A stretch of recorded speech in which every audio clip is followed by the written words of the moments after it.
أما بعد فأعوذ بالله من الشيطان الرجيم. بسم الله الرحمن الرحيم.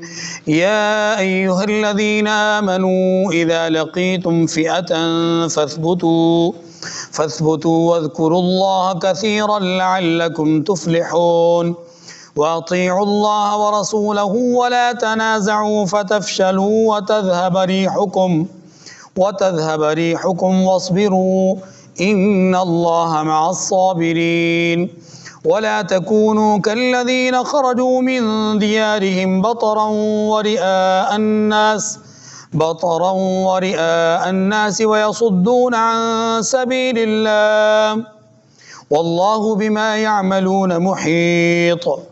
وإذ زين لهم الشيطان أعمالهم وقال لا غالب لكم اليوم من الناس وإني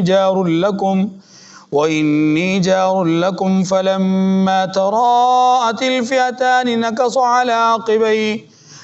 على عقبيه وقال إني بريء منكم إني أرى ما لا ترون إني أخاف الله والله شديد العقاب.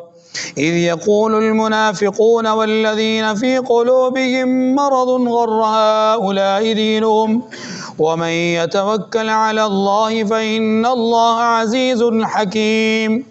ولو ترى إذ يتوفى الذين كفروا الملائكة يضربون وجوههم وأدبارهم وذوقوا عذاب الحريق ذلك بما قدمت أيديكم وأن الله ليس بظلام للعبيد كدأب آل فرعون والذين من قبلهم كفروا بآيات الله فأخذهم الله بذنوبهم إن الله قوي شديد العقاب. ذلك بأن الله لم يك مغيرا نعمة أنعمها على قوم حتى يغيروا ما بأنفسهم وأن الله سميع عليم. كدأب آل فرعون والذين من قبلهم كذبوا بآيات ربهم فأهلكناهم بذنوبهم وأغرقنا آل فرعون وكل كانوا ظالمين. إن شر الدواب عند الله الذين كفروا فهم لا يؤمنون الذين عاهدت منهم ثم ينقضون عهدهم في كل مرة وهم لا يتقون. فإما تثقفنهم في الحرب فشرد بهم من خلفهم لعلهم يذكرون. وإما تخافن من قوم خيانة فانبذ إليهم حتى على سواء إن الله لا يحب الخائنين. ولا يحسبن الذين كفروا سبقوا إنهم لا يعجزون. وأعدوا لهم ما استطعتم من قوة ومن رباط الخيل ترهبون به عدو الله وعدوكم وآخرين من دونهم لا تعلمونهم الله يعلمهم وما تنفقوا من شيء في سبيل الله يوفى إليكم وأنتم لا تظلمون. وإن جنحوا للسلم فاجنح لها وتوكل على الله إنه هو السميع العليم. وإن يريدوا أن يخدعوك فإن حسبك الله هو الذي أيدك بنصره وبالمؤمنين وألف بين قلوبهم لو أنفقت ما في الأرض جميعا ما ألفت بين قلوبهم ولكن الله ألف بينهم إنه عزيز حكيم. يا أيها النبي حسبك الله ومن اتبعك من المؤمنين. صدق الله العظيم. سورہ انفال کی 20 آیت نمبر 45 سے آیت نمبر 64 تک آپ کے سامنے تلاوت ہوئی. ان آیات کریمہ میں نمبر 1 اللہ تبارک و تعالی نے کامیابی کے لیے چند اصول اور ضابطے بیان فرمائے۔ نمبر 2، اہل اسلام کو باطل کی روش اختیار کرنے سے منع کیا ہے۔ نمبر 3، تکبر اور غرور جو کہ باطل کا شیوا ہے اسے چھوڑنے کا حکم دیا ہے۔ نمبر 4، منافقین کی مذمت بیان ہوئی ہے۔ نمبر 5، کافروں کو دنیا اور آخرت میں دیے جانے والا جو عذاب یا سزا ہے اس کا تذکرہ اور اس کی مثال فرعون اور فرعون جیسے اور لوگوں کا ذکر۔ پھر یہ بیان ہوا کہ جو لوگ اللہ کو ماننے والے ہیں وہ خیر الناس، اور جو نہیں ماننے والے وہ شر الدواب، یعنی جانوروں میں سے بھی سب سے بدتر۔ اور پھر یہ بیان ہوا کہ کفر کے مقابلے میں اپنی تیاری امن کے دنوں میں جاری و ساری رکھو۔ تمہاری تیاری کو دیکھ کر کے اگر کفر کے دل پر رعب اور دبدبہ بیٹھ جائے اور وہ صلح کے لیے آمادہ ہو جائے تو پھر تم بھی صلح کر لینا۔ یہ نہیں کہ تمہاری تیاری ہے تو تم کو نہیں کیا اب ہم صلح نہیں کریں گے۔ اور آخر میں یہ بیان کیا گیا کہ محبوب اللہ کی مدد اور نصرت آپ کے ساتھ ہے اور آپ کے ساتھیوں کی وفاداریاں آپ کے ساتھ ہیں۔ یہ ہے چند چیزیں جو ان آیات کریمہ میں بیان ہوئی۔ پہلی بات کو تفصیلاً سمجھنے سے پہلے تھوڑا سا تمہیدی بات کو سمجھ لیجیے گا۔ قرآن مجید فرقان حمید قدم قدم پر انسانوں کی رہنمائی کرتا ہے، خاص طور پر مسلمانوں کی مکمل طور پر یہ ہر لمحہ رہنمائی کرتا رہتا ہے۔ کسی موقع پر جہاں ضرورت ہو تربیت کی اس موقع کو یہ ہاتھ سے جانے نہیں دیتا۔ قرآن کا جو حال ہے وہی صاحب قرآن کا بھی حال ہے۔ صاحب قرآن یعنی رحمت دو عالم صلی اللہ علیہ وسلم کوئی لمحہ کوئی لحظہ اپنی امت کو تعلیم دینے سے یا اپنی امت کی تربیت کرنے سے آپ گریز نہیں فرماتے۔ ایک تو یہ بات سمجھ میں آئے۔ دوسری بات، قرآن مجید نے جنگ ہو یا امن، خوشی ہو یا غم، ہر صورت میں مسلمان کو زندگی کے لمحات گزارنے کے لیے اصول اور ضابطے بیان کیے ہیں۔ یہ دو تمہیدی باتیں ذہن میں رکھ کر کے اب اصل مدعا کو سمجھیے۔ غزوہ بدر میں مسلمانوں کو ہو گئی فتح، کافر ہو گئے شکست خوردہ، یہ ہم سب کے سامنے بات آ گئی۔ اس کے نتیجے میں قرآن پاک دو پہلوؤں سے تربیت کرتا ہے۔ ایک کہ مسلمانوں جن چیزوں کی برکت سے تمہیں فتح ملی ہے ان چیزوں کو اب ہاتھ سے جانے نہیں دینا۔ اور نمبر 2، دو موقع ایسے ہیں کہ جن میں حالات، یہ میں اپنی طرف سے عرض کروں کہ دو موقع ایسے ہیں کہ جن میں حالات ایسے بنے کہ مسلمان بظاہر فوری طور پر غالب تھے، لیکن اللہ نے جنگ کا نقشہ بدل دیا، حالات پلٹا کھا گئے اور مسلمان مغلوب ہو گئے دو غزوات میں، ایک غزوہ احد اور دوسرا غزوہ حنین۔ ان دونوں غزوات میں مسلمانوں کو نقصان ہوا اور مغلوبیت کی طرف گئے۔ قرآن پاک نے دونوں کو بیان کیا اور دونوں کا ذکر کر کے وجہ بھی بیان کی۔ اسی بات کو ذہن میں رکھیے گا، قرآن پاک مثبت پہلو سے بھی تربیت کرتا ہے، قرآن پاک منفی پہلو سے بھی تربیت کرتا ہے۔ کیا معنی؟ یعنی کون سی چیزیں اختیار کرنی چاہیے اور کون سی چیزوں کو چھوڑ دینا چاہیے، قرآن پاک نے یہ تربیت کی ہے۔ ابتدائی طور پر ہمیں یہ سمجھنا ہے کہ قرآن پاک نے کن مثبت پہلوؤں پر زور دیا ہے۔ آئیے دیکھتے ہیں۔ یا ایھا الذین آمنوا اذا لقیتم فئۃ فاثبتوا، ایک، وَاذْكُرُوا اللَّهَ كَثِيرًا 2، اطیعوا اللہ ورسولہ 3، وَلَا تَنَازَعُوا 4، وَاصْبِرُوا 5۔ یہ 5 باتیں وہ ہیں کہ جن میں سے 4 چیزیں وہ ہیں جو مثبت پہلو ہیں۔ میں نے 5 اس لیے گنی کہ آیات کے اندر چونکہ 5 آ رہی تھی، 4 مثبت پہلو ہیں، ایک منفی پہلو ہے، اور اسی منفی پہلو کو دوسری آیت تیسری آیت کریمہ میں ساتھ ملائیں تو اس میں وَلَا تَكُونُوا كَالَّذِينَ خَرَجُوا مِن دِيَارِهِمْ بَطَرًا وَرِئَاءَ النَّاسِ وَيَصُدُّونَ عَن سَبِيلِ اللَّهِ، ان ساری صفات کے حامل لوگ، ان کے نقش قدم پر نہ چلنا، تو 2 منفی پہلو بیان کیے،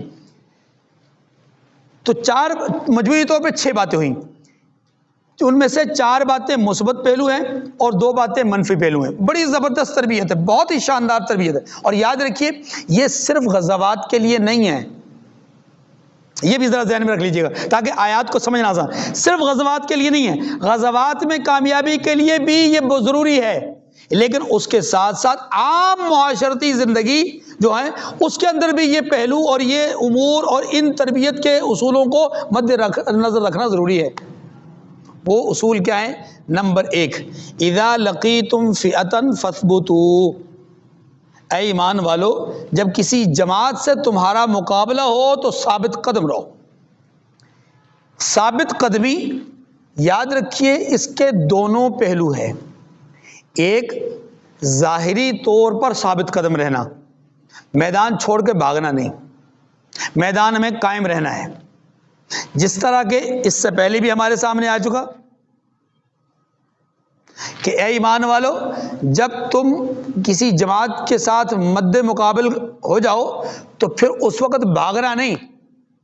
اس پہ میں نے تفصیلاً بات عرض کر دی پہلے اسی سورہ مبارکہ میں 9ویں پارے کے اندر۔ تو جو ثبوت ہے یعنی ثابت قدمی ہے، اس کو سمجھیے کہ یہ 2 طرح سے ہے، ایک یہ ہے کہ خود میدان سے بھاگنا نہیں، اپنے وجود کو میدان سے الگ نہیں کرنا، اور دوسری بڑی اہم بات فَاثْبُتُوا، اپنے دل کو بھی مضبوط رکھنا۔ یہ بھی میں نے عرض کیا تھا کہ جب انسان کے اندر باطل کا رعب یا کسی مقابل کا مد مقابل کا، باطل کا ہی نا، مد مقابل کا رعب بیٹھ جاتا ہے تو اس کے دل کے اعتبار سے وہ اپنے دل کے اعتبار سے کمزور پڑ جاتا ہے، اور جب کوئی آدمی دل کے اعتبار سے کمزور پڑ جائے تو وہ میدان میں ٹک ہی نہیں سکتا، بڑے سے بڑا بہادر ہو وہ ٹک بھی نہیں سکتا۔ میں نے اس کے لیے ایک مثال دی تھی کہ 2 پہلوان لڑ رہے ہوں، ایک کو پیچھے سے ہلا شیری دینے والا پورا کا پورا مجمع ہو، ہر کوئی کہے زندہ باد، آگے بڑھو، تم جیتو گے، یہ کرو گے، اب وہ تو شیر ہو جائے گا، وہ کمزور بھی ہو شیر ہو جائے گا، اور جو زیادہ طاقتور ہے لیکن اس کا چاہنے والا ماننے والا، اس کو ہلا شیری دینے والا، پیچھے سے رغیب دینے والا کوئی نہ ہو تو بیچارہ ماند پڑ جائے گا، کمزور پڑ جائے گا، ماحول کے اثر سے متاثر ہو کر کے وہ اپنے دل کی مضبوطی کو کمزوری میں تبدیل کر دے گا اور وہیں وہ شکست کھا جائے گا۔ فتوحات یا میدان مارے جاتے ہیں دل کی مضبوطی سے، تو اللہ پاک نے یہاں پر پہلا اصول کے بیان فرمایا میدان میں ڈٹے رہنا، جم کر لڑنا، میدان چھوڑنا نہیں، اور دوسری بات میدان میں دل کو کمزور مت کرنا، دل کو مضبوط رکھنا، اور جب مسلمان کا دل مضبوط تو مسلمان حاوی، جب مسلمان کا دل کمزور مسلمان کمزور۔ اسی لیے فرمایا وَأَنْتُمُ الْأَعْلَوْنَ إِن كُنتُم مُؤْمِنِينَ، تم ہی بلند رہو گے، تم ہی غالب رہو گے اگر تم مومن ہوئے۔ مومن کیا ہے؟ ایمان کا تعلق دل سے، اگر تمہارا دل مطمئن رہا، تمہارا دل مضبوط رہا تو پھر تم غالب رہو گے، پہلی بات۔ دوسرا جو تربیتی اصول بیان کیا وَاذْكُرُوا اللَّهَ كَثِيرًا، کتنی عجیب بات ہے جی، جنگ کا میدان ہے، لڑائی ہے، تیر تلوار چل رہے ہیں، ہاں جی، نیزے بازی ہو رہی ہے اور بمباری ہو رہی ہے اور گولیاں چل رہی ہیں، ایسے میں رب کیا فرماتے ہیں وَاذْكُرُوا اللَّهَ كَثِيرًا، اللہ کو یاد کرنا، لیکن یاد نہیں ایسا نہیں کہ بس تھوڑا سا یاد نہیں، وَاذْكُرُوا اللَّهَ كَثِيرًا، زیادہ سے زیادہ رب کو یاد کرنا۔ اچھا پورے قرآن پاک کا آپ مطالعہ کیجئے، پورے قرآن پاک یہ جو کثرت کے ساتھ کسی کام کے کرنے کا حکم ہے نا، کثرت کے ساتھ، یہ صرف ذکر اللہ ہے، کوئی اور عمل ایسا ہے ہی نہیں جس کو قرآن نے کہا کثیرہ کثیرہ، نماز پڑھو کثیرہ، روزے رکھو کثیرہ، زکوٰۃ دو کثیرہ، حج کرو کثیرہ، عمرے کرو کثیرہ، نہیں، ذکر، صرف ذکر اللہ. کیوں؟ اس کی خاص وجہ ہے. مومن یاد الہی سے غافل ہو ہی نہیں سکتا. اگر یہ یاد الہی سے غافل ہوا مر گیا، دلی اعتبار سے مر گیا. اسی لیے تو حضور نے فرمایا نا صلی اللہ علیہ وسلم کہ ذکر کرنے والے کا دل ایسا ہے جیسا کہ زندہ، اور ذکر نہ کرنے والے کا دل ایسا ہے جیسا کہ اللہ کو یاد کرنا ہے، ہر وقت یاد کرنا ہے. اور ہر وقت یاد کرنا کیا ہے؟ اس کی نعمتوں کا استحضار ہو، اپنی بندگی اور اپنی جو عبودیت ہے اس کا استحضار ہو، اس کی معبودیت کا تصور اور استحضار ہو. لڑ رہا ہے، اس کے ہاتھ سے ظاہر ہے کافر مارا بھی جائے گا. غور کیجیے گا، اس کے ہاتھ سے کافر مارا بھی جائے گا. وہ جب پیدا ہو سکتا ہے نا، او میں نے فلاں بہادر کو مار لیا، نہ وذکر اللہ کثیرا. مارو کافر کو تو تب بھی کہو اللہ اکبر، رب نے مارا، میں نے نہیں مارا. میری کیا طاقت، میری کیا مجال. تم اگر کسی ٹینک کو تباہ کر دیتے ہو تو کہو اللہ اکبر، یہ رب نے کیا، میں نے نہیں کیا. کیونکہ اللہ نے پہلے بتا دیا وما رمیت اذ رمیت ولکن اللہ رمی. اللہ نے تو اپنے محبوب کو کہہ کر کے امت کو سمجھا دیا کہ جو کچھ تم کر رہے ہو یہ تم نہیں کر سکتے، تمہاری مجال نہیں، یہ تو اللہ کا کام ہے. عملی طور پر بظاہر تم کر رہے ہو لیکن نتیجہ تو اللہ پیدا کر رہا ہے نا. تو اس لیے کہیں تمہارے اندر عجب، تکبر، غرور نہ پیدا ہو جائے، اس لیے فرمایا وذکر اللہ کثیرا، اللہ کو یاد کرو. اور پھر اللہ کی مدد لینے کے لیے بھی ضروری ہے نا کہ اللہ کو یاد کرنا. ہاں جی. اور پھر کافر پہ غلبہ پانے کے لیے بھی ضروری ہے کہ اللہ کو یاد کرنا. یاد الہی سے اپنے دل کو دور نہیں کرنا. اور جو پہلا حکم دیا فَاسْبُتُوا، اپنے وجود کو بھی ثابت رکھنا اور اپنے دل کو بھی مضبوط رکھنا. تو دل کی مضبوطی ہے ہی ذکر اللہ سے. دل کی مضبوطی کیا قرآن پاک نے کیا کہا ہے؟ الا بذکر اللہ تطمئن القلوب. دلوں کا اطمینان ہے ہی ذکر اللہ سے. اس لیے قرآن پاک نے ذکر اللہ پہ بہت زور دیا ہے. وَاذْكُرُوا اللَّهَ كَثِيرًا لَعَلَّكُمْ تُفْلِحُونَ. یقین جانو کہ تم کامیاب ہو جاؤ گے. اچھا ویسے تو بڑی زبردست بات ہے، غور کرنے والی بات ہے. پہلی آیت میں 2 اصول بتائے، ساتھ ہی کہہ دیا تم کامیاب ہو جاؤ گے. اگر غور کیا جائے تو انہی دونوں باتوں میں، انہی دونوں اصولوں میں آگے کے سارے اصول ضم ہو جاتے ہیں. لیکن پھر بھی اللہ تبارک و تعالی اپنے بندوں پر کتنا مہربان ہے، کتنا شفیق ہے، کتنا رحیم ہے کہ اس نے قدم قدم پر پھر رہنمائی کی. پھر فرمایا وَاطِیعُوا اللَّهَ وَرَسُولَهُ، اللہ اور اس کے رسول کی اطاعت کرنا، اللہ اور اس کے رسول کی اطاعت کرنا. وَلَا تَنَازَعُوا، اور آپس میں جھگڑا نہ کرنا. بڑا زبردست اصول ہے، بہت ہی زبردست. اور یاد رکھیے کہ معاشرتی زندگی کے اندر بھی اس اصول پر چلے بغیر معاشرہ کامیابی سے ہمکنار نہیں ہو سکتا. دیکھیں، ایک آدمی ہے، اس کے ساتھ 10 لوگ ہیں کسی بھی ایک مطالبے پر کھڑے ہونے والے. 10 لوگ حامی ہیں کہ جناب ہم آپ کے ساتھ چلتے ہیں. اگر وہ 10 کے 10 لوگ واقعی وہ سمجھتا ہو نا کہ میرے ساتھ ہیں، تو وہ آدمی جو بات کرنے والا ہے، اسپوکن پرسن، جو گفتگو کرنے والا ہے، متکلم، وہ بڑی جگر کے ساتھ اور بڑے نڈر ہو کر کے، بے باک ہو کر کے گفتگو کرے گا، کیونکہ اسے پتہ ہے کہ میرے ساتھ 10 لوگ ہیں. اکیلا لڑنے والا صحافی ہو تو وہ پھر بھاگ کے کینیا جائے گا، مارا وہاں میں بھی جائے گا. بات آپ سمجھ گئے؟ میں تو اشارات کرتا ہوتا ہوں. اگر ایک آدمی یہ سمجھتا ہو کہ میرے ساتھ میری ساری برادری کھڑی ہوگی، وہ مضبوط دل کے ساتھ بات کرے گا. لیکن اگر وہ یہ سمجھے کہ یار میرے ساتھ 10 لوگ ہیں لیکن ڈاواں ڈول ہیں، پتہ نہیں ساتھ دیں یا نہ دیں. اب معاملہ ہو گیا شک کا. جب معاملہ شک کا ہو جائے نا تو پھر ہر آدمی اپنا آنگن بچانے کی کوشش کرتا ہے، اپنے وجود کی حفاظت کی بات کرتا ہے. پھر وہ اگر حق بات کہتا بھی ہے تو لگی لپٹی کر کے بات کرے گا، جس سے اس کا امیج بھی خراب نہ ہو اور ساتھ ساتھ بچ بچاؤ بھی ہو جائے. ہے جی. اور اگر اس سے بھی اگلی حالت ہو جائے کہ ساتھ تو تھے 10 لوگ، لیکن عین موقع پر 10 میں سے ایک نے کہا جی دیکھیں بات یہ کہ اس معاملے میں آپ کے ساتھ نہیں ہوں، دوسرے نے کہا میں آپ کے ساتھ نہیں ہوں، تیسرے نے کہا میں آپ کے ساتھ نہیں ہوں، الگ الگ ہو گئے۔ اب یہ جو اکٹھ تھا، یہ جو جوڑ تھا، یہ جو اتحاد تھا، جب انتشار کی کیفیت میں چلا گیا تو معاملہ پہلے سے بھی زیادہ بگڑ گیا۔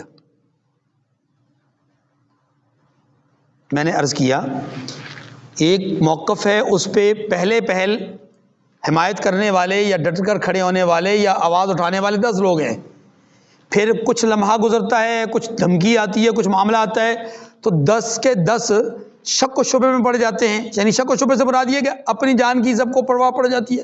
اب اس نتیجے میں جو اصل مدعی تھا، اصل بات کرنے والا تھا، متحرک فرد تھا، وہ بھی تھوڑا کمزور ہو جائے گا، کیونکہ اس کے ساتھی اب اس طرح دل جمی کے ساتھ اس کا ساتھ دینے والے نہیں۔ لیکن ابھی بھی اتحاد قائم ہے، ابھی بھی اتحاد ٹوٹا نہیں۔ اور اس سے بھی ایک بری حالت ہوتی ہے، اور وہ یہ ہوتی ہے کہ اتحاد ہی ٹوٹ جائے، ہر فرد کہے نہیں جناب میں لکم دینکم ولی دین، تمہارا راستہ الگ میرا راستہ الگ۔ دونوں کی الگ الگ مثالیں ہیں اور بزرگوں نے بڑی کمال مثالیں دی۔ ایک تو وہ بہت مشہور و معروف مثال ہے لکڑیوں کا گٹھا، بڑی مشہور و معروف، ہاں جی، وہ تو اس صورت میں ہے کہ جب انتشار ہو جائے، ہر کوئی الگ الگ ہو جائے۔ لیکن ایک درمیانی صورت ہے، اور وہ کیا ہے؟ ہیں تو اکٹھے لیکن دل نہیں مل رہے، ہیں اکٹھے، بظاہر اکٹھے ہیں لیکن دل، فرمایا ان کی مثال اس رسے کی طرح ہے، اس رسے کی طرح ہے کہ جس کو پہلے بٹ دیے ہوئے ہیں، ہاں جی، اور وہ پوری طرح مضبوط رسہ ہے، اسے جتنا مرضی کھینچا جائے وہ نہیں ٹوٹتا۔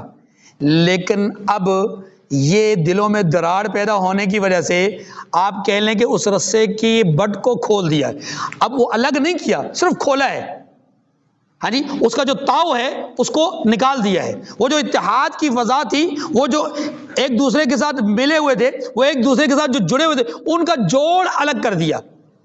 ہیں اکٹھے، اسی طرح پکڑے ہوئے ہیں، ایک فرد نے ادھر سے پکڑا ہوا ہے، ایک فرد نے ادھر سے پکڑا ہوا ہے، کھینچنے کی کوشش کر رہے ہیں، رسیاں جو درمیان میں اس کے دھاگے ہیں، وہ دھاگے اتنے ہی ہیں، مثلا 10 دھاگوں سے بنا ہوا تھا تو 10 کے 10 اکٹھے ہیں، اب کہ 10 کے 10 کو کھینچا جا رہا ہے۔ پہلے کے کھینچنے میں اور اب کے کھینچنے میں فرق یہ ہے کہ پہلے کھینچے جا رہے تھے تو جو مضبوط دھاگا تھا اس کے ساتھ ایک کمزور دھاگا بھی تھا نا، تو وہ مل کر کے مضبوط بن گیا تھا، رسہ مضبوط تھا، اسے توڑا نہیں جا سکتا تھا۔ لیکن اب جب 10 کے 10 الگ الگ ہو گئے دھاگے، تو ہو سکتا ہے ان میں سے ایک دو کمزور ہوں، ایک ٹوٹا تو ساتھ ہی دوسرے کو بھی جھٹکا لگا، وہ بھی ٹوٹ گیا، ساتھ تیسرے کو جھٹکا لگا، یوں ایک ایک کر کے کوئی کینیا میں مارا جائے گا، کوئی امریکہ میں مارا جائے گا، کوئی کہاں مارا جائے گا، کوئی کہاں مارا جائے گا، یوں ایک ایک کر کے صفایا ہو جائے گا۔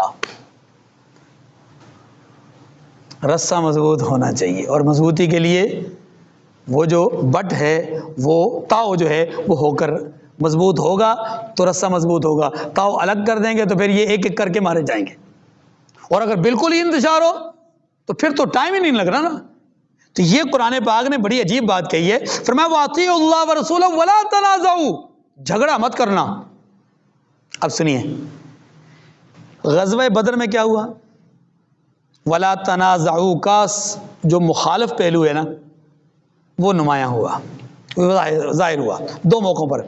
ایک کفر کا مقابلہ کرنے کے لیے مدینہ کے اندر رہ کر کے مقابلہ کیا جائے یا باہر نکل کر کے مقابلہ کیا جائے، یہاں بھی تھوڑا سا اختلاف ہوا، آراء مختلف ہو گئی، آوازیں اٹھنا شروع ہو گئیں۔ اچھا، پھر ایک اور موقع کہ جب ایک 50 افراد پر مشتمل دستہ یا جماعت، انہیں پہاڑی کی چوٹی پر بٹھایا گیا، اب جب میدان سے کافر بھاگ گئے، اپنا سامان چھوڑ کر کے بھاگ گئے، مسلمان غالب ہو گئے، فتح ہو گئی، تو ان 50 کے درمیان میں اختلاف ہو گیا کہ اب یہاں رہنا ہے یا جانا ہے۔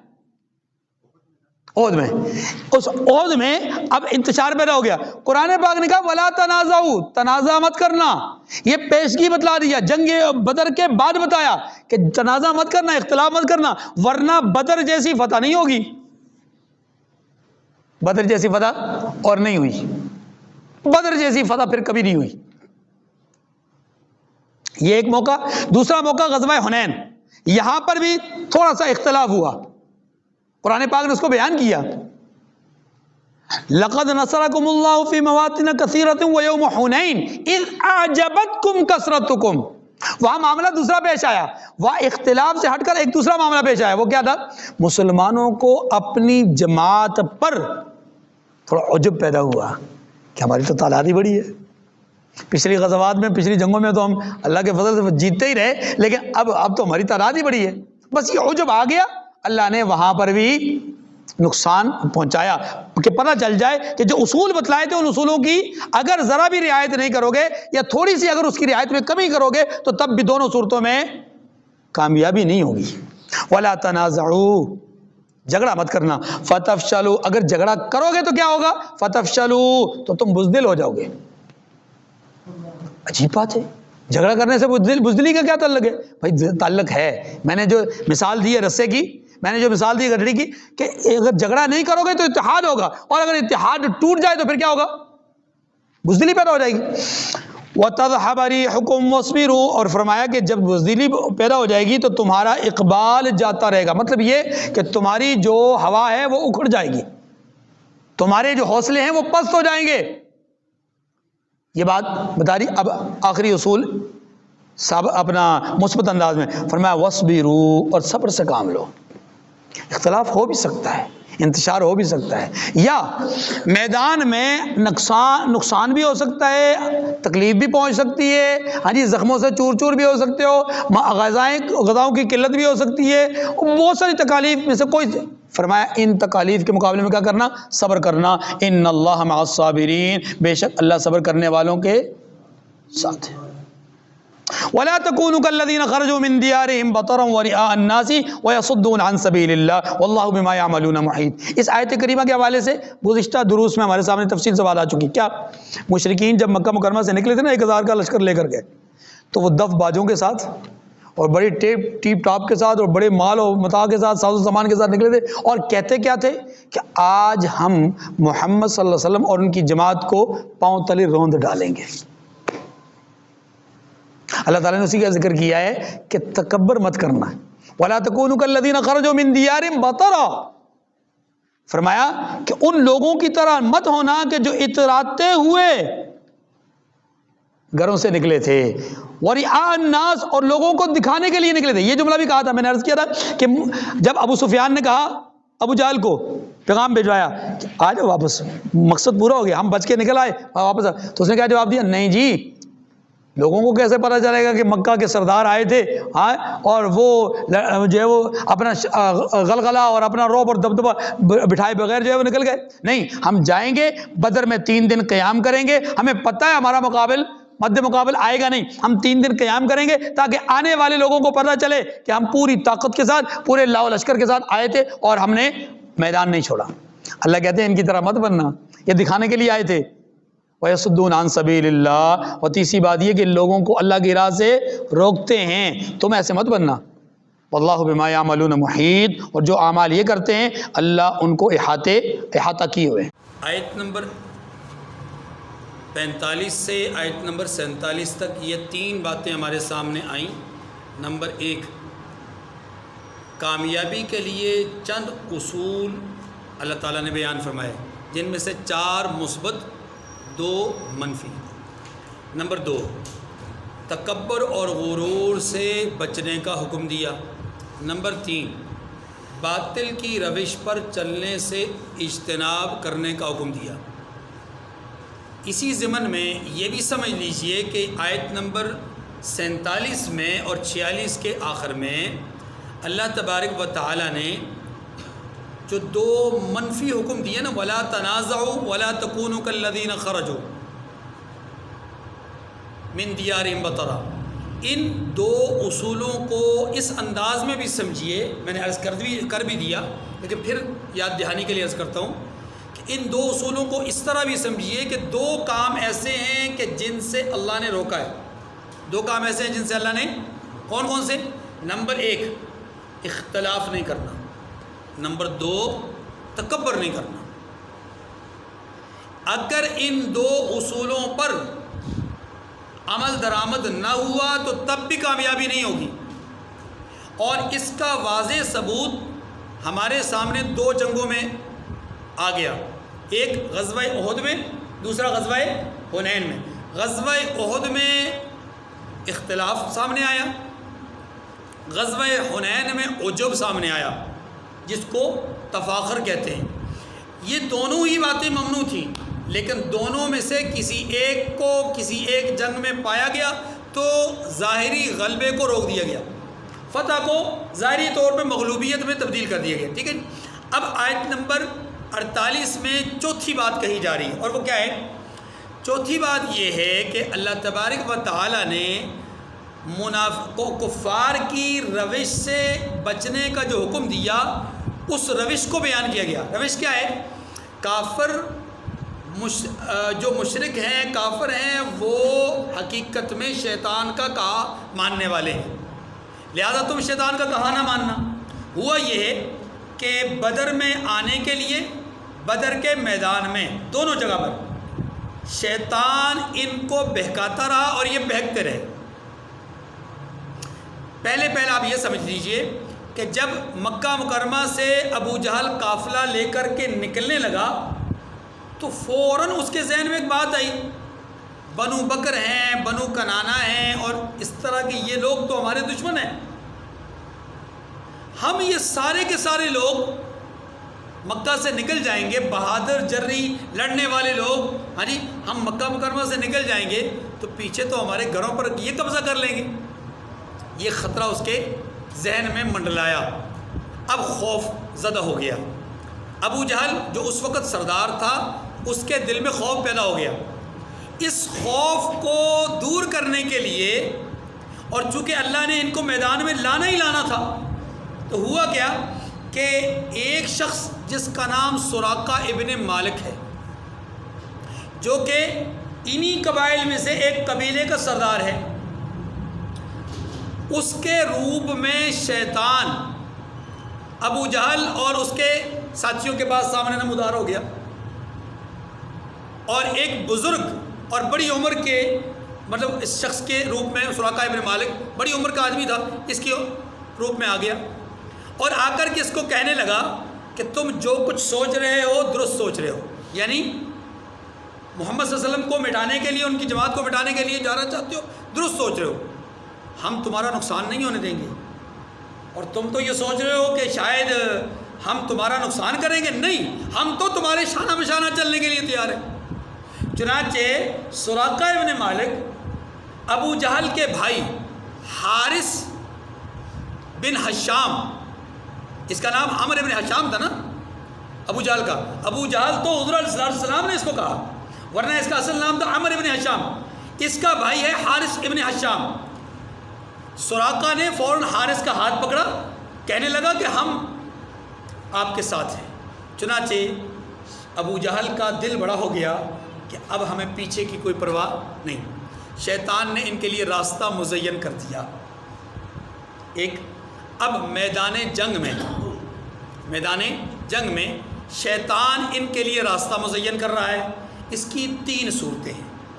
پہلی صورت یہ ہے کہ شیطان نے دل میں وسوسے ڈالے، دل میں یہ خیالات پیدا کیے کہ تم درست راستے پر ہو، تم ٹھیک چل رہے ہو، آباء و اجداد کے نقش قدم پر چل رہے ہو، آباء و اجداد کے طریقے پر چل رہے ہو، اور اپنے معبودان جو خانہ کعبہ میں رکھے ہوئے ان کی حفاظت کے لیے چل رہے ہو، اور یہ تمہارے ماں باپ اور تمہارے بہن بھائیوں کے درمیان جھگڑا اور فساد پیدا کرنے والے، لہذا ان کا کلا کما کے لیے تم نکلو۔ یہ ان کے دل میں وسوسے ڈالے، اور اللہ نے شیطان کو یہ قوت دی ہے، شیطان کو یہ قوت دے رکھی ہے۔ قرآن پاک کی روشنی میں عرض کر رہا ہوں، شیطان کو اللہ نے یہ قوت دی ہے کہ شیطان انسان کے دل میں وسوسے ڈالتا ہے، الذی یوسوس فی صدور الناس۔ یہ پہلی شکل ہے کہ شیطان نے ان کے لیے اعمال کو مزین کیا ان کے۔ نمبر 2، دوسری شکل یہ کہ شیطان انسانی روپ میں آیا۔ اس انسانی روپ میں آنے کی بھی 2 صورتیں ہیں۔ ایک صورت یہ ہے کہ حقیقتاً تھا شیطان ہی، لیکن روپ اس نے دھارا انسان کا۔ یہ 100% ممکن ہے، جیسا کہ ابھی میں نے عرض کیا سراقہ ابن مالک کی شکل میں وہ آیا۔ دوسری صورت یہ ہے کہ وہ شیطان جنات میں سے نہ ہو، وہ شیاطین الانس میں سے ہو، انسانوں میں بھی شیطان ہوتے ہیں، انسانوں میں بھی من الجنۃ والناس، قرآن پاک نے کہا ہے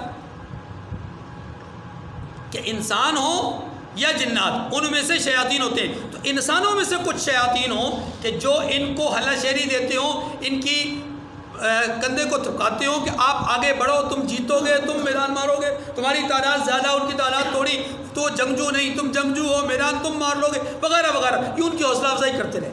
قرآن پاک نے ان ساری صورتوں کو یہاں پر ذکر کیا ہے. اب دیکھیے وَإِذْ زَيَّنَ لَهُمُ الشَّيْطَانُ أَعْمَالَهُمْ وَقَالَ لَا غَالِبَ لَكُمُ الْيَوْمَ مِنَ النَّاسِ وَإِنِّي جَارٌ لَكُمْ. اور جب شیطان نے ان کے اعمال ان کو آراستہ کر دکھائے اور کہا کہ آج کے دن لوگوں میں سے کوئی تم پر غالب نہ ہوگا، یہ شیطانی بہکاوا ہے. وَإِنِّي جَارٌ لَكُمْ، اور شیطان نے یہ بھی کہا کہ میں تمہارا رفیق ہوں، میں تمہارا. یہاں تک تو بات آپ ذہن رکھیے. اب اگلی بات سنیے. جو سراقہ ابن مالک حارث ابن حشام کا ہاتھ پکڑے ہوئے میدان بدر میں آیا، اور روایات میں آتا ہے کہ ایسے نا غرور کے ساتھ ایسے سینہ چوڑا کرتا ہوا ایسے آ رہا. بابا تھا، بڑی عمر کا تھا، لیکن سینہ چوڑا کر کے. اب اس کو دیکھ کر کے باقی ہزار کے بھی سینے چوڑے ہو گئے. لیکن ہوا گیا کہ جب میدان بدر میں پہنچا، رحمت کائنات صلی اللہ علیہ وسلم کی نگاہ نبوت پہ نظر پڑی. ایک نمبر 2، مسلمانوں کے اندر ان کے جو اندر کا اثر تھا چہروں پر، ان کے جذبات کی صورت میں نظر آیا. 2 نمبر 3، آسمان سے اترتے ہوئے فرشتوں کو دیکھا. جب یہ 3 کام دیکھے نا اس نے، تو ہاتھ کس نے پکڑا تھا، کس کا؟ حارث ابن حشام کا. تو ہاتھ چھوڑ دیا، ہاتھ چھوڑ کر کے الٹے پاؤں پیچھے ہٹا. تو حارث نے کہا بابا جی کدھر، بابا جی کدھر، آپ تو جناب ہمیں راستہ دکھا کر کے اب پیچھے. کہا انی ارا ما لا ترون، جو میں دیکھ رہا ہوں وہ تم نہیں دیکھ رہے، جو کچھ مجھے نظر آ رہا ہے وہ تمہیں نظر نہیں آ رہا. فلما تراءت الفئتان نكص على عقبيه، جب دونوں فوجیں ایک دوسرے کے مد مقابل صف آرا ہو گئیں. وقال، اور یہ کہنے لگا انی بریء منکم، مجھے تم سے کوئی سروکار نہیں، مجھے تم سے کوئی واسطہ نہیں. انی اری ما لا ترون انی اخاف اللہ. شیطان بھی کیا اٹھا، انی اخاف اللہ. کہنے لگا میں تو ایسی چیزیں دیکھ رہا ہوں جو تم نہیں دیکھ سکتے، مجھے تو اللہ سے ڈر لگتا ہے، مجھے تو اللہ سے. یہ راستہ چھوڑ کر کے، ساتھ چھوڑ کر کے پیچھے ہٹ گیا. یہاں ایک بات سمجھنے والی ہے، بہت اہم ترین ہے، اور وہ یہ ہے کہ اس معاشرے اور سوسائٹی میں بہت سارے لوگ ایسے ہوتے ہیں جو ہمیں ہماری زندگی میں کئی مواقع پر استعمال کرتے ہیں. آیات کو صرف بدر کی روشنی میں نہ پڑھیے نا، ہمیں ہماری زندگی میں ہمارے خاندان کے لوگ، ہماری سوسائٹی کے لوگ، ہماری برادری کے، ہماری قوم کے، ہماری مسلک کے لوگ ہمیں استعمال کرتے ہیں. اور اس استعمال کے نتیجے میں جب ہم ان کے لیے کام کر بیٹھتے ہیں وہ پیچھے ہٹ جاتے ہیں. وہ جی اب آپ جانو اور آپ کا کام جانو، نمٹاؤ آپ. یہ کام شیطان کا ہے، انسان کا نہیں. یہ کام شیطان کا ہے، رحمان کا نہیں. یہ کام شیطانی جماعت کا ہے، رحمانی جماعت کا نہیں. کہ جو دوسروں کے کندھے پہ رکھ کر بندوق چلائے، جو دوسروں کو استعمال کرے اپنے مفادات کے لیے. اور اس کی ہلکی سی مثال تو ہمارے اپنے معاشرے کے چھوٹے چھوٹے طبقے، اور بڑی مثال ہمارے حکمران، ہمارے پارلیمان کے ممبران ہمیں استعمال کرتے ہیں. ووٹ لیتے وقت ہمارے پاؤں بھی پڑیں گے، ہمارے سامنے منتیں بھی کریں گے، سب کچھ ہمارے مفادات کے مطابق بات کریں گے. آپ دیندار ہیں تو آپ سے دینی اعتبار سے بات کریں گے. آپ کو گلی محلے میں کوئی اپنا گلی پکی کروانی ہے، سوئی گیس لگوانی ہے، اس کے مطابق بات کریں گے. جب وہ ممبر بن جائیں گے، جب وہ جیت کے آ جائیں گے، تو آپ کی گلی کی طرف تو آنا بہت دور کی بات ہے، آپ کی کال تک سننے کے لیے تیار نہیں ہوں گے. آپ کو استعمال جو کر لیا، ٹیشو پیپر کی طرح استعمال کیا، پھینک دیا. اپنے معاشرے میں، اپنی سوسائٹی میں ایسے افراد سے بچنے کی کوشش کریں. یہی قرآن پاک کا جو ہے وہ ہمیں سبق ہے. آئیے کہا انی ارا ما لا ترون انی اخاف اللہ، میں وہ کچھ دیکھ رہا ہوں جو تم نہیں دیکھ رہے، میں اللہ سے ڈرتا ہوں۔ اب سوال پیدا ہوتا ہے شیطان نے جب اللہ سے خوف کھا لیا تو وہ تو مسلمان ہو گیا، سوال یہ کہ جب اللہ سے ڈر گیا تو مسلمان ہو گیا، تو جواب اس کا یہ ہے کہ یہ جو لفظ اس نے کہا نا، یہ اس نے اللہ کی پکڑ سے ڈرنے کی بات کی ہے کہ مجھے تو اللہ نے مہلت دی ہے، اگر میں یہ حرکت کر بیٹھوں گا، میں بدر میں آؤں گا تمہارے ساتھ مل کر کے لڑوں گا، تو کہیں ایسا نہ ہو قیامت سے پہلے مجھ پر قیامت ٹوٹ جائے،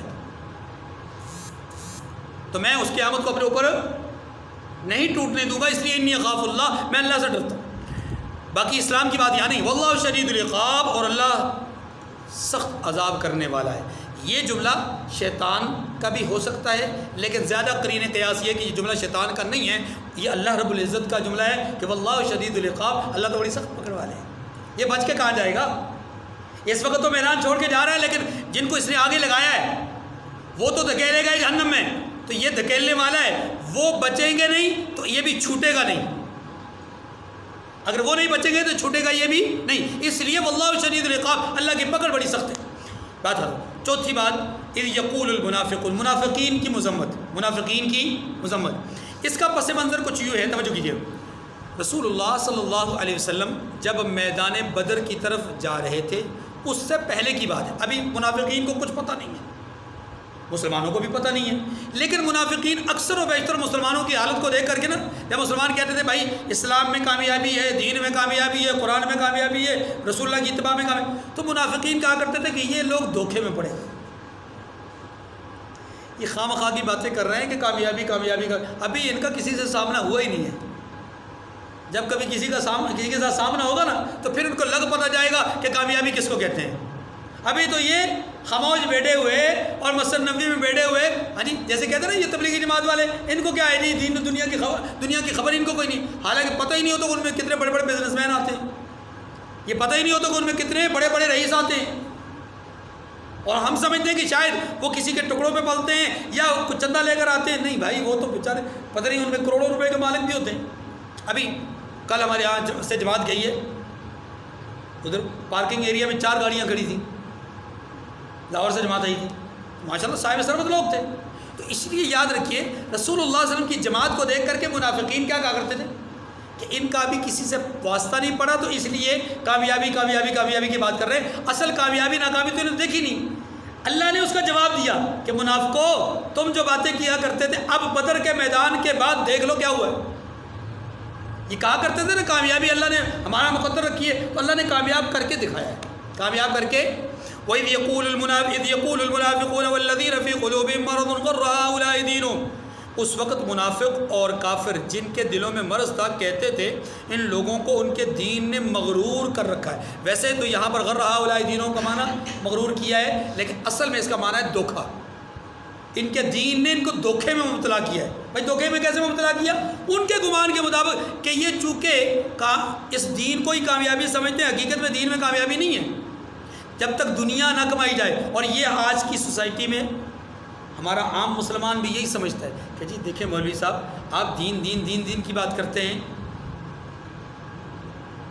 صرف دین سے تو کامیابی نہیں ہے، ہم نے سائنس پڑھنی ہے، ہم نے ٹیکنالوجی کو اختیار کرنا ہے، ہم نے دنیا میں ترقی کرنی، دنیا میں ترقی ایسے دین سے نہیں ہوتی صرف، یہ غلط بیانی ہے، یہ غلط نظریہ ہے، ایسا نہیں ہے۔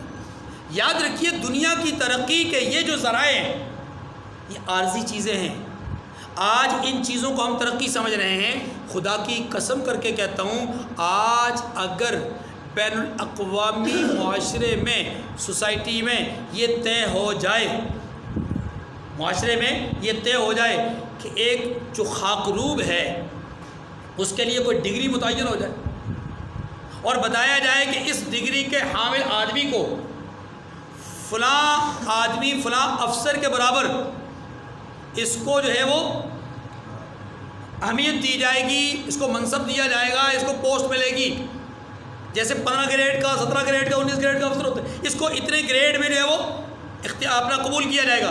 آج اگر اناؤنسمنٹ ہو جائے تو جس خاکروب کو ہم بھنگی کہہ کر کے پکارتے ہیں اور چڑیا ادھر یہ کر کے پکارتے ہیں، کل کو اس معاشرے کے نوجوان اسی طرح ان کی طرح جھاڑو لے کر کے یونیورسٹی کا رخ کریں گے اور یہ پوسٹ حاصل کرنے کی کوشش کریں گے۔ معلوم یہ ہوا کہ اس دنیا کے اندر جتنی پوسٹیں ہیں یا جتنے عہدے ہیں یہ عہدے عارضی ہیں۔ آج ان عہدوں کو اگر اناؤنس کیا جا رہا ہے، کل کو ان عہدوں کو کوئی آدمی ریجیکٹ کر دے، معاشرہ سارا مل کر کے ان عہدوں کو ریجیکٹ کر دے، کوئی نئے عہدے پیش کر لے،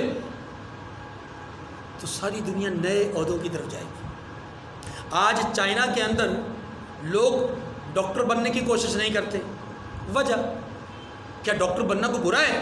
ہمارے ہاں تو بچہ یہ سوچتا ہے، تصور کرتا ہے، والدین کی خواہش ہوتی ہے بچہ ڈاکٹر بنے، کیونکہ یہاں اس معاشرے کے اندر، اس سوسائٹی کے اندر ڈاکٹر بننے میں ہی فائدہ ہے۔ پتہ ہے کہ اس معاشرے کے اندر جو ڈاکٹر ہے، جس کے پاس ڈاکٹر بننے سے پہلے ایک پھٹی پرانی موٹر سائیکل ہوگی تو 2 سال کے اندر اندر اس کا اپنا جو ہے وہ بہت بڑا ہاسپٹل کا اس کی عمارت کھڑی ہوگی اور اس کی بہترین گاڑی ہوگی، بہترین بنگلہ ہوگا۔ کیوں جی؟ وہ اگر 5,000 روپے بھی فیس رکھے تو کوئی پوچھنے والا نہیں ہے۔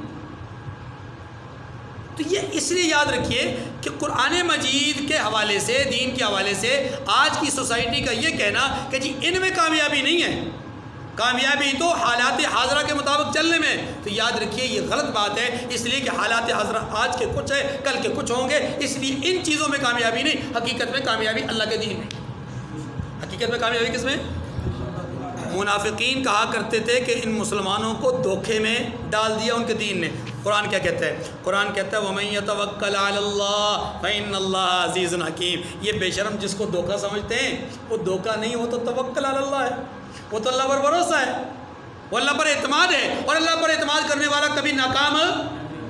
ابراہیم علیہ السلام نے اعتماد کیا، کامیاب ہو گئے۔ موسیٰ علیہ السلام نے اعتماد کیا، کامیاب ہو گئے۔ نوح علیہ السلام نے کشتی بنا کر کے، حالانکہ کوئی پانی کے آثار نہیں، کچھ نہیں، اعتماد کیا، رب کی بات پر بھروسہ کیا، کامیاب ہو گئے۔ بات سمجھ رہے ہیں؟ وَمَن يَتَوَكَّلْ عَلَى اللَّهِ فَإِنَّ اللَّهَ عَزِيزٌ حَكِيمٌ۔ صحابہ کرام نے بھی لشکر تجارت کو چھوڑ کر لشکر جنگجو کو اس کا مقابلہ کرنا چاہا اللہ کے بھروسے پر، تلواروں اور تیروں کے بھروسے پر نہیں، اپنی افراد اور اپنے زمان کے بھروسے پر نہیں، اللہ نے کامیاب کر دیا۔ وَمَن يَتَوَكَّلْ عَلَى اللَّهِ، اور جو شخص اللہ پر بھروسہ رکھتا ہے تو اللہ غالب حکمت والا ہے۔ وَلَوْ تَرَىٰ إِذْ يَتَوَفَّى الَّذِينَ كَفَرُوا الْمَلَائِكَةُ يَضْرِبُونَ وُجُوهَهُمْ وَأَدْبَارَهُمْ وَذُوقُوا عَذَابَ الْحَرِيقِ۔ یہ پانچویں بات ہے۔ پانچویں بات کیا ہے؟ کہ اللہ کافروں کو دنیا میں بھی عذاب کا مزہ چکھاتے ہیں اور مرنے کے بعد بھی عذاب کا مزہ چکھائیں گے۔ اس کی مثال، توجہ، اس کی مثال کے لیے اللہ تعالیٰ نے فرعون اور فرعون جیسے لوگوں کا ذکر کیا، لیکن ان آیات کریمہ کو پڑھنے اور سمجھنے سے پہلے یہ بات ذرا ذہن میں رکھیے گا۔ ایک ہے دنیاوی زندگی جس میں ہم جی رہے ہیں، اس کو عالم دنیا کہتے ہیں۔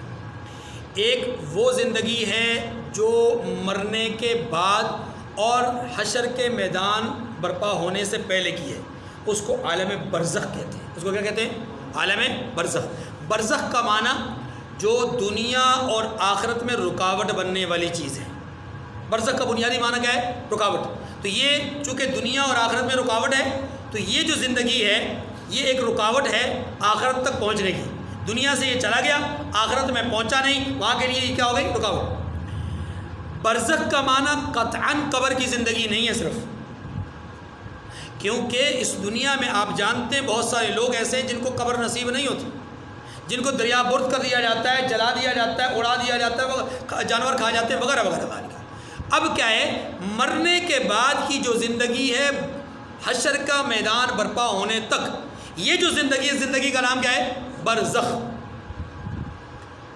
یا اب اگلی بات سنیں، اگلی بات یہ ہے کہ میدان حشر جب برپا ہوگا، یعنی قیامت جب برپا ہوگی تو قیامت کے دن کا عذاب اور جزا یہ قطعی ہے، یقینی ہے، اس میں سے کسی ایک چیز کا انکار بھی قطعی کفر ہے۔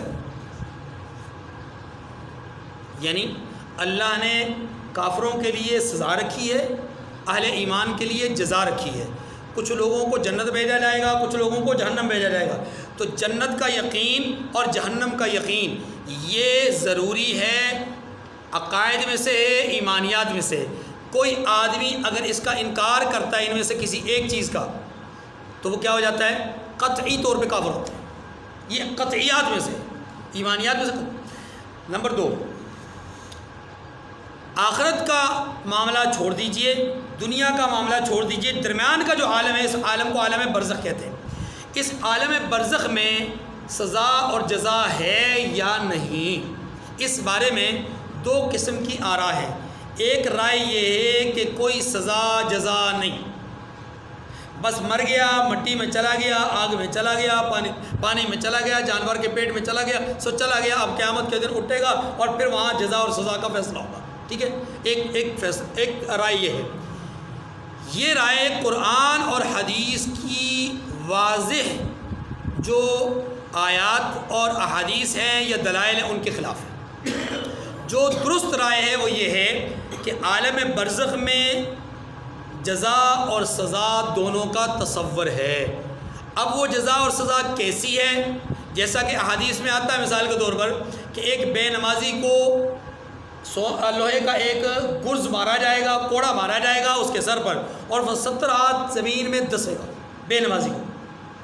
ایسے ہی اس پر سانپ مسلط کر دیا جائے گا، اور اس سانپ کے اوپر جو ہے وہ بال ہوں گے ایسے جیسے اونٹ کی کوہان بلند ہوتی ہے، ٹھیک ہے، یا گھوڑے کے بال ہوتے ہیں اس کے گردن پر۔ اس طرح کی روایات اور احادیث موجود ہیں۔ لیکن یاد رکھیے، کیفیت کا اگر کوئی آدمی انکار کرتا ہے کہ میں یہ سمجھتا ہوں کہ یہ اس طرح نہیں ہوگا، اس کا مطلب یہ ہے، اس حدیث کا مطلب یہ ہے، یہ ساری باتیں اگر کوئی آدمی کیفیت سے متعلق، کسی خاص کیفیت سے متعلق انکار کرتا ہے یا تعویل کرتا ہے، اس کو زیادہ سے زیادہ آپ گناہ گار کہیں گے، کافر نہیں کہیں گے۔ لیکن اگر کوئی آدمی مطلقاً سزا اور جزا کا انکار کرتا ہے تو اہل سنت والجماعت کا عقیدہ اور نظریہ یہ ہے کہ یہ آدمی کفر کر گیا، کیونکہ اس نے حدیث متواتر کا، تواترات کا انکار کیا ہے۔ اس نے کسی ایک بات کا انکار نہیں کیا، متواتر جو بات ہمارے ساتھ ہم تک پہنچی ہے ان کا انکار کر رہا ہے۔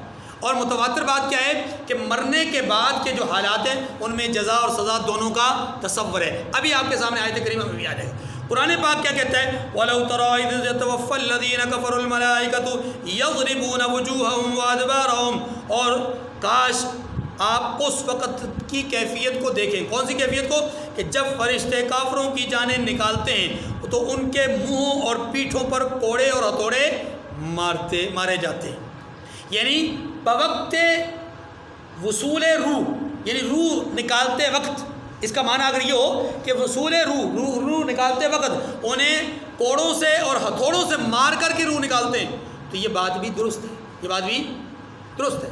اور اگر اس کا معنی یہ ہو کہ جب ان کی روح کو لے لیتے ہیں تو ان کی روح کو لے کر جب جاتے ہیں تو کوڑوں اور ہتھوڑوں کو مارتے ہوئے انہیں لے جاتے ہیں، تو یہ بات بھی درست ہے۔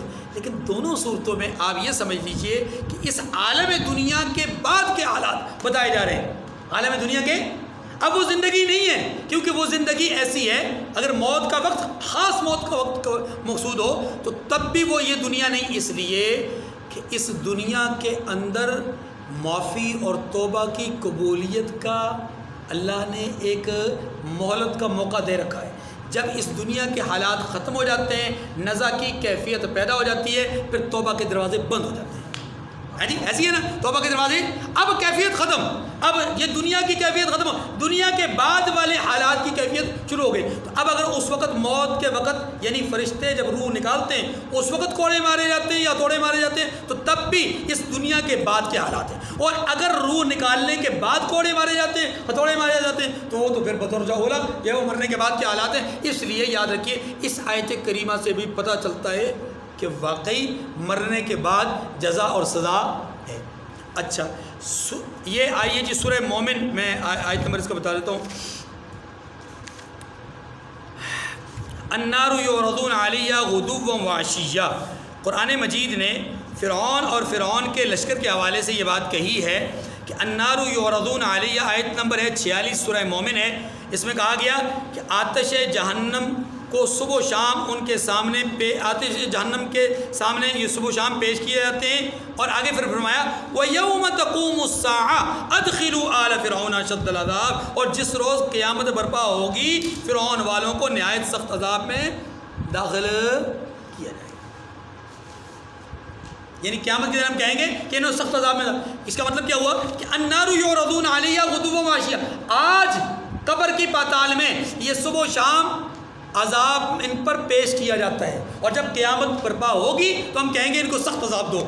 ٹھیک ہے، دو الگ الگ باتیں نا، ایک قیامت کی بات ہے اور قیامت کے علاوہ کی بات ہے. تو ظاہر ہے قیامت کی بات تو قیامت میں ہوگی، تو قیامت کے علاوہ کون سی بات ہے آج جو دنیا میں موجود. اس کا معنی یہ ہوا کہ آج وہ جو عالم برزخ میں موجود ہیں ان پر جو ہے وہ عذاب صبح و شام پیش کیا جا رہا ہے. یہ دو آیات کریمہ اور پھر کئی احادیث ہیں جن سے واضح طور پر مختلف بدعمالیوں کے نتیجے میں قبر میں سزا اور جزا کا تصور، یا اچھائیوں کی صورت میں جزا اور بدعمالیوں کی صورت میں سزا کا تذکرہ ملتا ہے. جیسا کہ فرمایا گیا کہ عذاب قبر کے عذاب کے متعلق یہ بھی کہا گیا کہ جو آدمی اپنے پیشاب وغیرہ سے اپنے کپڑوں اور جسم کو پاکیزہ رکھنے کی کوشش نہیں کرتا، یعنی طہارت حاصل نہیں کرتا، اس کو سخت ترین عذاب کہاں دیا جائے گا؟ قبر میں. یہ بھی ایک عذاب ہے. تو اس کا مطلب یہ ہوا کہ مرنے کے بعد کے جو حالات ہیں ان میں سزا اور جزا دونوں کا تصور یہاں پر بھی بتایا گیا. وَذُوقُوا عَذَابَ الْحَرِيقِ، اور فرمایا اور کہتے ہیں کہ اب عذاب آتش کا مزہ چکھو، یعنی جہنم کے عذاب کا. ذَلِكَ بِمَا قَدَّمَتْ أَيْدِيكُمْ وَأَنَّ اللَّهَ لَيْسَ بِظَلَّامٍ لِّلْعَبِيدِ. فرمایا کہ یہ ان اعمال کی سزا ہے جو تمہارے ہاتھوں نے آگے بھیجے ہیں، اور یہ بھی جان لو کہ اللہ بندوں پر بالکل ظلم نہیں کرتا. ایک ہے وَأَنَّ اللَّهَ لَيْسَ بِظَالِمٍ لِّلْعَبِيدِ، اللہ بندوں پر ظلم نہیں کرتا. ایک تو یہ معنی ہے، ایک تو یہ لفظ ہے، اور ایک ہے بِظَلَّامٍ لِّلْعَبِيدِ، معنی کیا ہے؟ بالکل بھی ظلم نہیں کرتا. فلاں آدمی ظالم نہیں ہے، ظالمہ نہیں، لیکن تھوڑا تھوڑا وہ زیادتی کر جاتا ہے. اس کو ظالم نہیں کہیں گے، لیکن کہیں نہ کہیں ناروا سلوک، اس کو ہم ناروا سلوک تو کہہ سکتے ہیں. اللہ کے بارے میں یہ بات ذہن رکھیں کہ اللہ ناروا سلسلہ بھی نہیں کرتے، ناروا عمل بھی نہیں کرتے. اس لیے فرمایا بظلام، اللہ بالکل بھی زیادتی نہیں کرتے، بالکل بھی ظلم نہیں کرتے. اور پھر قرآن پاک میں سورہ نساء میں ہمارے سامنے آ چکا، اللہ پاک کیا فرماتے ہیں کہ آخری آیت 5ویں پارے کی کہ ما یفعل اللہ بعذابکم ان شکرتم، اگر تم شکر گزار بن جاؤ تو اللہ کو کیا ہے کہ اللہ تمہیں عذاب دے. اللہ نے کوئی اپنے اوپر لازم تو نہیں رکھا کہ تمہیں سزا دینی ہی دینی، عذاب دینا ہی دینا ہے، نہیں. تم اپنے آپ کو خود بچا لو، شکر کر لو، نہ شکری سے بچ جاؤ، کفر سے بچ جاؤ. یعنی دیکھیں نا، بتایا یہ جا رہا ہے کہ اللہ ایسا منتقم نہیں ہے کہ ہر وقت دل میں جیسے انسانوں میں ہوتا ہے کہ معاف کرنے کے باوجود بھی دل میں کینہ رکھیں. نہیں، اللہ کہتے ہیں میں ایسا نہیں ہوں، میں ایسا نہیں ہوں. تم ہزار نہیں، لاکھ نہیں، کروڑوں گناہ کر کے بھی مجھ سے سچے دل سے توبہ کر لو، میں ایک دفعہ تم پر معافی کی چادر پھیر دوں یا معافی کی چادر ڈال دوں تو پھر میں بدلہ نہیں لیتا، پھر میں پچھلے کیے پر پکڑتا نہیں ہوں. ہاں، آئندہ کے لیے بچ جانا، پچھلے کیے کو میں نے معاف کر دیا. وَأَنَّ اللَّهَ لَيْسَ بِظَلَّامٍ لِّلْعَبِيدِ، اور اللہ یہ بات جان لو کہ اللہ بالکل بھی ظلم نہیں کرتا. كَدَأْبِ آلِ فِرْعَوْنَ وَالَّذِينَ مِن قَبْلِهِمْ، ہاں یہ دیکھ لو کہ ان لوگوں کو ایسا ہی عذاب مل رہا ہے یا ملے گا جیسا کہ حال فرعونیوں کا ہوا اور ان سے پہلے لوگوں کا ہوا. ٹھیک ہے، الذین کفروا بآیات اللہ فاخذهم اللہ بذنوبہم، وہ کون لوگ ہیں؟ وہ انہوں نے اللہ کی آیتوں سے کفر کیا تو اللہ نے ان کے گناہوں کی سزا میں ان کو پکڑ لیا. ان اللہ قوی شدید العقاب، بے شک اللہ زبردست ہے اور سخت عذاب والا ہے. یہاں اب تھوڑا سا سمجھ لیجیے پھر بات ختم کرتے ہیں. یہاں اللہ تبارک و تعالیٰ نے فرعونیوں کو مثال کے طور پہ کیوں پیش کیا؟ اس کی وجہ یہ ہے کہ اللہ تعالیٰ نے چونکہ مشرکین کو بدر میں شکست سے دوچار کیا ہے تو ان کے اندر ایک بنیادی طور پہ خامی تھی، اور وہ کیا تھا؟ تکبر. وہ کیا تھا؟ فرعون کے اندر بھی تکبر تھا. انا ربکم الاعلی، اس نے دعویٰ کیا تھا میں تمہارا سب سے بڑا رب ہوں.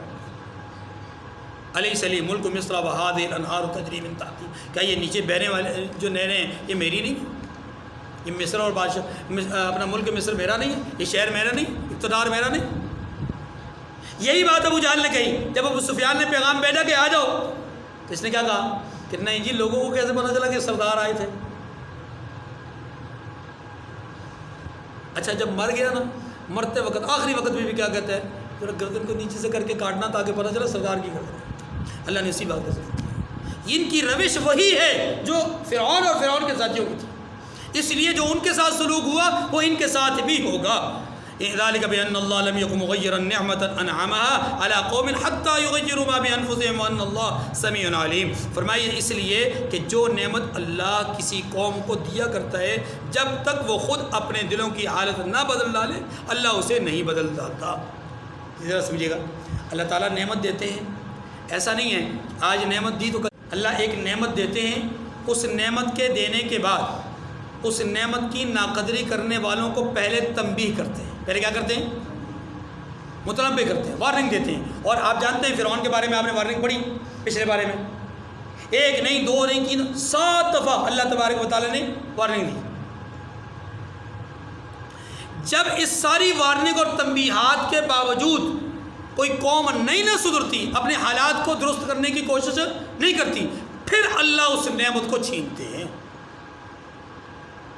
ٹھیک ہے، اسی بات کی طرف اشارہ ہے کہ ذالک بان اللہ لم یکن مغیرا نعمۃ انعمها علی قوم حتی یغیروا ما بانفسہم. ایسا نہیں ہے کہ جو نعمت اللہ کسی قوم کو دیا کرتا ہے جب تک وہ خود اپنی دلوں کی حالت نہ بدل ڈالے اللہ اسے نہیں بدلتا. یعنی یہ بات ایسی ہے، یعنی ایسا نہیں ہے کہ اللہ ان سے چھین لے بغیر کسی وارننگ کے، بغیر کسی دھمکی کے. وان اللہ سمیع علیم، اور اس لیے بھی اللہ سنتا ہے اور جانتا ہے. کدأب آل فرعون، جیسا حال فرعونیوں اور ان سے پہلے لوگوں کا ہوا تھا ویسا ہی ان کا بھی ہوا.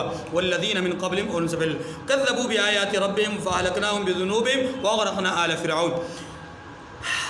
انہوں نے اپنے پروردگار کی آیتوں کو جھٹلایا، یعنی فرعونیوں نے اور فرعون سے پہلے والے لوگوں نے. تو ہم نے بھی ان کو اور ان کو بھی اور ہم نے ان کو ان کے گناہوں کے سبب ہلاک کر ڈالا اور فرعونیوں کو ڈبو دیا.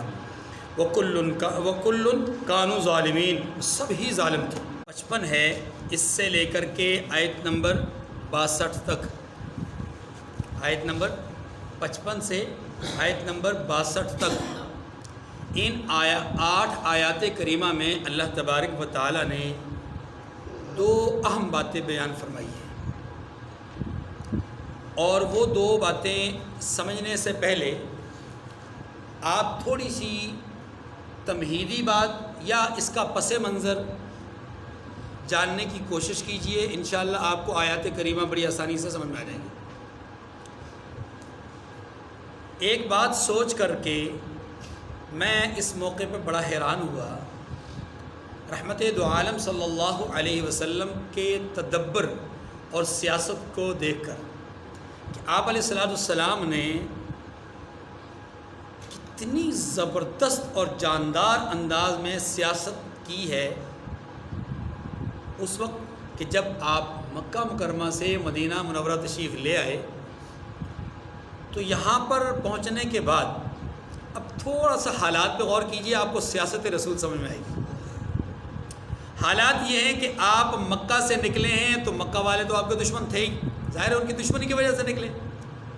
مدینہ پہنچے ہیں تو یہاں پر 2 طرح کے لوگ اور مل گئے، ایک یہودی اور دوسرے منافق. مکہ کے مشرک پہلے دشمن تھے، مدینہ پہنچنے کے بعد 2 دشمنوں سے اور 2 دشمنوں کا اور سامنا ہوا، ایک یہودی اور دوسرے منافق. اب ہو گئے 3 دشمن. لیکن تھوڑا سا گہرائی سے دیکھیں تو یہ 3 نہیں ہیں. ان 3 کے علاوہ اطراف و اکناف کے جو قبائل ہیں، خواہ ان کا تعلق یہود سے ہے خواہ ان کا تعلق مشرکین مکہ سے ہے، یہ سارے کے سارے لوگ حقیقت میں رسول اللہ صلی اللہ علیہ وسلم کے دشمن ہیں. اب اتنے سارے دشمن ہیں اور حضور علیہ السلام بھی جانتے ہیں کہ یہ ہمارے دشمن ہیں، لیکن سیاست رسول کو دیکھیے کہ اللہ کے رسول صلی اللہ علیہ وسلم نے مدینہ پہنچ کر کے حالات کے مطابق کچھ فیصلے کیے. مدینہ میں 2 اہم فیصلے کیے، ایک جو مواخات جس کو کہا جاتا ہے اور دوسرا میثاق مدینہ. مواخات میں اپنے ہی بھائی اپنے ہی شاگرد، اپنے ہی ماننے اور چاہنے والے، اپنے ہم مذہب، ان کو متحد کیا، ان کو شیر و شکر بنایا، ان کو ایک دوسرے کا بھائی قرار دیا، اور ان کو ایک دوسرے کی یوں سمجھ لیں کہ جسم و جان قرار دے دیا۔ اس سے کیا ہوا؟ اپنی صف مضبوط ہو گئی، اپنا قبیل مضبوط ہو گیا۔ اب دوسرا رخ رہ گیا تھا دشمن۔ تو جو آپ کے وہاں پر دشمن تھے، جن کو ہم منافق، یہودی یا اطراف و اکناف کے جو قبائل ہیں وہ کہتے ہیں، تو ان سب قبائل کا تعلق انہی یہود کے ساتھ تھا۔ ان یہود کے یہاں پر دو بڑے قبیلے تھے، بنو نذیر اور بنو قریظہ۔ اب یہ جو کیا کہتے ہیں اس کو، قبائل ہیں، یہ قبائل تابع ہیں یہود مدینہ کے، اور یہود مدینہ کے ساتھ حضور علیہ السلام نے کیا کیا؟ میثاق مدینہ کر دیا۔ میثاق مدینہ کیا ہے؟ کہ مدینہ منورہ کی حفاظت کے لیے ہم ایک ہو جائیں۔ یہ مذہبی اتحاد نہیں ہے، یہ دینی اتحاد نہیں ہے، بلکہ یہ سیاسی اتحاد ہے۔ سیاسی طور پر آپ نے ان کے ساتھ ایک یگانگت اختیار کی ہے، اور وہ یہ ہے کہ مدینہ منورہ میں کسی قسم کا خلفشار ہم خود کریں گے نہیں، اور باہر سے آ کے کرنے کی کوشش کرے گا، چاہے وہ یہود پر آ کر حملہ کرے، چاہے وہ مسلمانوں پر آ کر حملہ کرے، ہم اس کا منہ توڑ جواب دیں گے، مل کر جواب دیں گے، کیونکہ ہم مدینہ کو کسی بھی قسم کے فتنہ اور کسی بھی قسم کے فساد کی آماجگاہ نہیں بننے دیں گے۔ متفق ہو گئے۔ اس میں یہود نے بھی دستخط کر دیے، منافقین کے سرداروں نے بھی دستخط کر دیے، اور حضور علیہ السلام نے بھی گویا کہ دستخط ثبت فرما دیے۔ یوں میثاق مدینہ کر کے حضور علیہ السلام نے سیاسی طور پر اپنے آپ کو تمام دشمنوں سے محفوظ کروا لیا۔ اب ایک دشمن ہے جو پہلے سے چلا آ رہا ہے، 13 سال سے چلا آ رہا ہے، اس دشمن کے ساتھ معاہدہ نہیں ہوا۔ دشمن جو یہودی تھا، دشمن جو منافق تھا، دشمن جو قبائل اور اطراف و کناف کے لوگ تھے، ان سے معاہدہ ہو گیا، لیکن مشرکین مکہ سے معاہدہ نہیں ہوا۔ اس سے معلوم یہ ہوا کہ رسول اللہ صلی اللہ علیہ وسلم کی سیاسی چال یہاں یہ تھی کہ بیک وقت سارے محاذوں پر لڑا نہیں جا سکتا۔ غور کریں، سب محاذوں پر لڑا نہیں جا سکتا، اور سبھی لوگوں کے ساتھ معاہدہ کر کے خاموش بیٹھا بھی نہیں جا سکتا۔ ایک ایک کر کے سب سے نمٹا جائے، ایک ایک کر کے سب کے سر کچل دیے جائیں۔ اس کے لیے جو تدبیر اختیار کی گئی، جو حکمت عملی اختیار کی گئی، وہ جو دور کا دشمن ہے اسے دشمن ہی قرار دیا گیا، ظاہراً بھی اور باطناً بھی، اور جو قریب ترین دشمن تھے انہیں باطناً تو دشمن قرار دیا، لیکن ان کے ظاہر کو اپنے ساتھ جوڑ دیا۔ اب فائدہ کیا ہوا؟ فائدہ یہ ہوا کہ جن کے ساتھ معاہدہ ہوا وہ پابند ہو گئے کہ وہ آپ کے شانہ بشانہ ہوں گے، آپ کے شانہ بشانہ ہوں گے مدینہ منورہ پہ حملہ ہو تو۔ ہاں، مدینہ سے باہر اگر آپ لڑیں گے کسی سے تو وہ آپ کا ساتھ نہیں دیں گے، یہ معاہدے میں شامل نہیں، جیسا کہ بدر میں ہوا۔ مسلمان باہر جا کر کے لڑے تو منافقین نے، اپنا یہود نے ساتھ نہیں دیا، اور دینا بھی نہیں چاہیے تھا ان کو، یعنی معاہدے کی روح سے وہ اس معاہدے میں شامل نہیں تھے، یا معاہدے میں یہ بات شامل نہیں تھی۔ لیکن اللہ کے رسول صلی اللہ علیہ وسلم نے مشرکین مکہ کے ساتھ اپنی ظاہری اور باطنی دشمنی کو برقرار رکھا، ان کے ساتھ معاہدہ نہیں کیا۔ اچھا، بدر ہوا، معرکہ احد ہوا، پھر احزاب ہوا۔ ان سارے غزوات میں اگر آپ دیکھیں، لڑائی کس سے ہو رہی ہے؟ مشرکین مکہ سے۔ کس سے ہو رہی ہے؟ مشرکین مکہ سے۔ ادھر جن کے ساتھ معاہدہ ہے ان کے ساتھ لڑائی نہیں ہو رہی، حالانکہ یہ ریشہ دوانیاں کر رہے ہیں، ان کی سازشوں کی خبر بھی مل رہی ہے، لیکن چونکہ وہ سازشیں ابھی چھپی ہوئی ہیں، ظاہر نہیں ہو رہی، اللہ کے رسول نے بھی ان کو صرف دبا کے رکھا۔ جو ظاہری دشمن تھا اس کے ساتھ مقابلہ کیا، بدر میں بھی، احد میں بھی اور احزاب میں بھی، شکست سے دوچار ہوئے، ان کی طاقت کمزوری میں تبدیل ہوئی۔ اب سن 6 ہجری میں حضور علیہ السلام عمرہ کے لیے تشریف لے گئے. حدیبیہ کے مقام پر مشرکین نے روک لیا. میں اس واقعے کی طرف نہیں جا رہا, میں آپ کو جو بتانا چاہ رہا ہوں, حدیبیہ کے مقام پر روکا. ایٹ دی اینڈ ہوا یہ کہ معاہدہ ہو گیا. اب یہ معاہدہ کیا ہوا؟ اب غور کیجئے, یہاں معاہدہ یہ ہو رہا ہے کہ مشرکین یہ کہہ رہے ہیں کہ اے محمد آج سے لے کر اگلے 10 سال تک نہ ہم آپ پر کوئی حملہ کریں گے نہ آپ ہم پہ حملہ کریں گے. 10 سال تک کا معاہدہ ہو گیا. اچھا دوسری بات, ہمارے جو حلیف ہیں ان کو اگر آپ نے کچھ کہا تو ہمارے خلاف جنگ ہوگی, معاہدے کی خلاف ورزی ہوگی. اگر ہم آپ کے کسی حلیف کے خلاف لڑیں گے تو ہم گویا کہ آپ کے خلاف لڑ رہے ہیں, ہم معاہدے کی خلاف ورزی کریں گے. پھر جس نے معاہدے کی خلاف ورزی کی اس پر دوسرے کا حق ہے کہ وہ اب معاہدے کی خلاف ورزی کی وجہ سے اس پر حملہ کر سکتا ہے اور اس کو جو چاہے سزا دے سکتا ہے. ٹھیک ہے, معاہدہ ہو گیا. اب یہ بھی ایک سیاسی انداز تھا. حضور علیہ السلام نے ظاہری طور پر اگر آپ غور کریں تو صلح حدیبیہ میں بظاہر مغلوب ہوئے, ساری باتیں ساری شرائط ان کی مانی.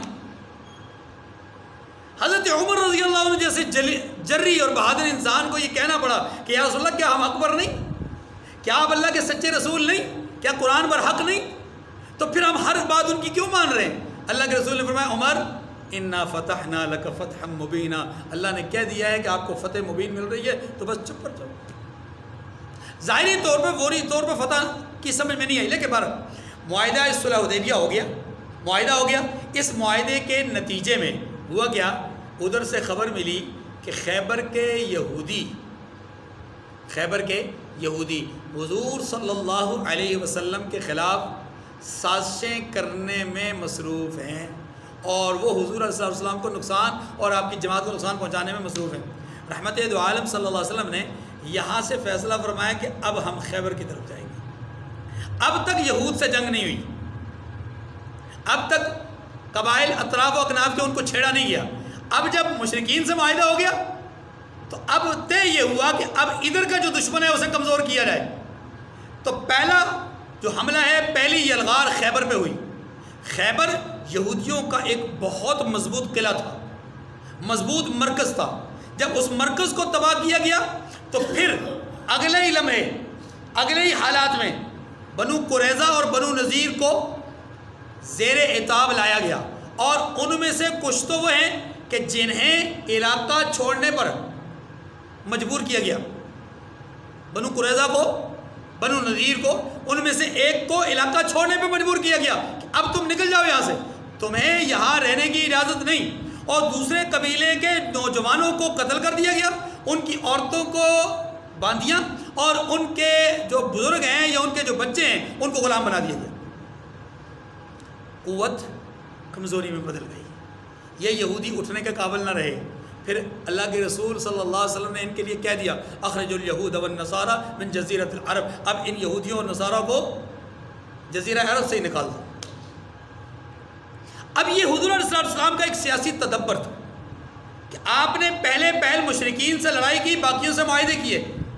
جب مشرکین کمزور ہو گئے تو پھر مشرکین سے معاہدہ کیا, کیونکہ وہ لڑنے کے قابل نہیں, تو ان سے معاہدہ کر کے ان کی طرف سے پرامن ہو جائے, اور پھر جو قریب دشمن ہیں ان پر یلغار کر کے انہیں کمزور کر دیا جائے. اور چنانچہ اس سیاسی انداز میں حضور علیہ السلام اس قدر زبردست انداز میں کامیاب ہوئے کہ مختصر وقت میں صرف 8 سال میں, سن 2 ہجری سے لے کر سن 9 ہجری تک 8 سال میں آپ علیہ السلام نے 70 سے زائد جنگیں لڑیں, خود اس میں تشریف لے گئے, صحابہ کو صرف بھیجا.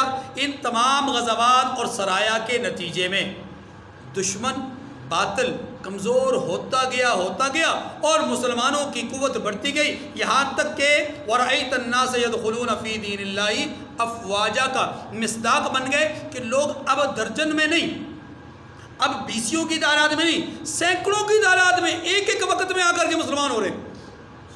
اچھا پھر جب ادھر یہودی کمزور ہو گئے, اب اگلا انداز دیکھیے. ادھر حضور علیہ السلام کو خبر مل گئی کہ اللہ کے رسول صلی اللہ علیہ وسلم کے جو حلیف مکہ مکرمہ کے اطراف میں تھے, غالباً ان کا نام بنو کنانہ تھا, ان کے ساتھ جو بنو بکر ہیں جو کہ مشرکین کے حلیف تھے, انہوں نے ان پر چڑھائی کر دی، یعنی اس قبیلے نے دوسرے قبیلے پر چڑھائی کی۔ نتیجہ یہ ہوا کہ جب حضور علیہ السلام کی جماعت کے جو حلیف تھے، یعنی جو ان کے حمایتی تھے، ان پر جب حملہ ہوا تو آپ علیہ السلام نے معاہدے کی روشنی میں مطالبہ فرمایا کہ نمبر 1، پہلا مطالبہ ہمارا یہ ہے کہ وہ جو ہمارے حلیف جن کا نقصان ہوا جانی اور مالی،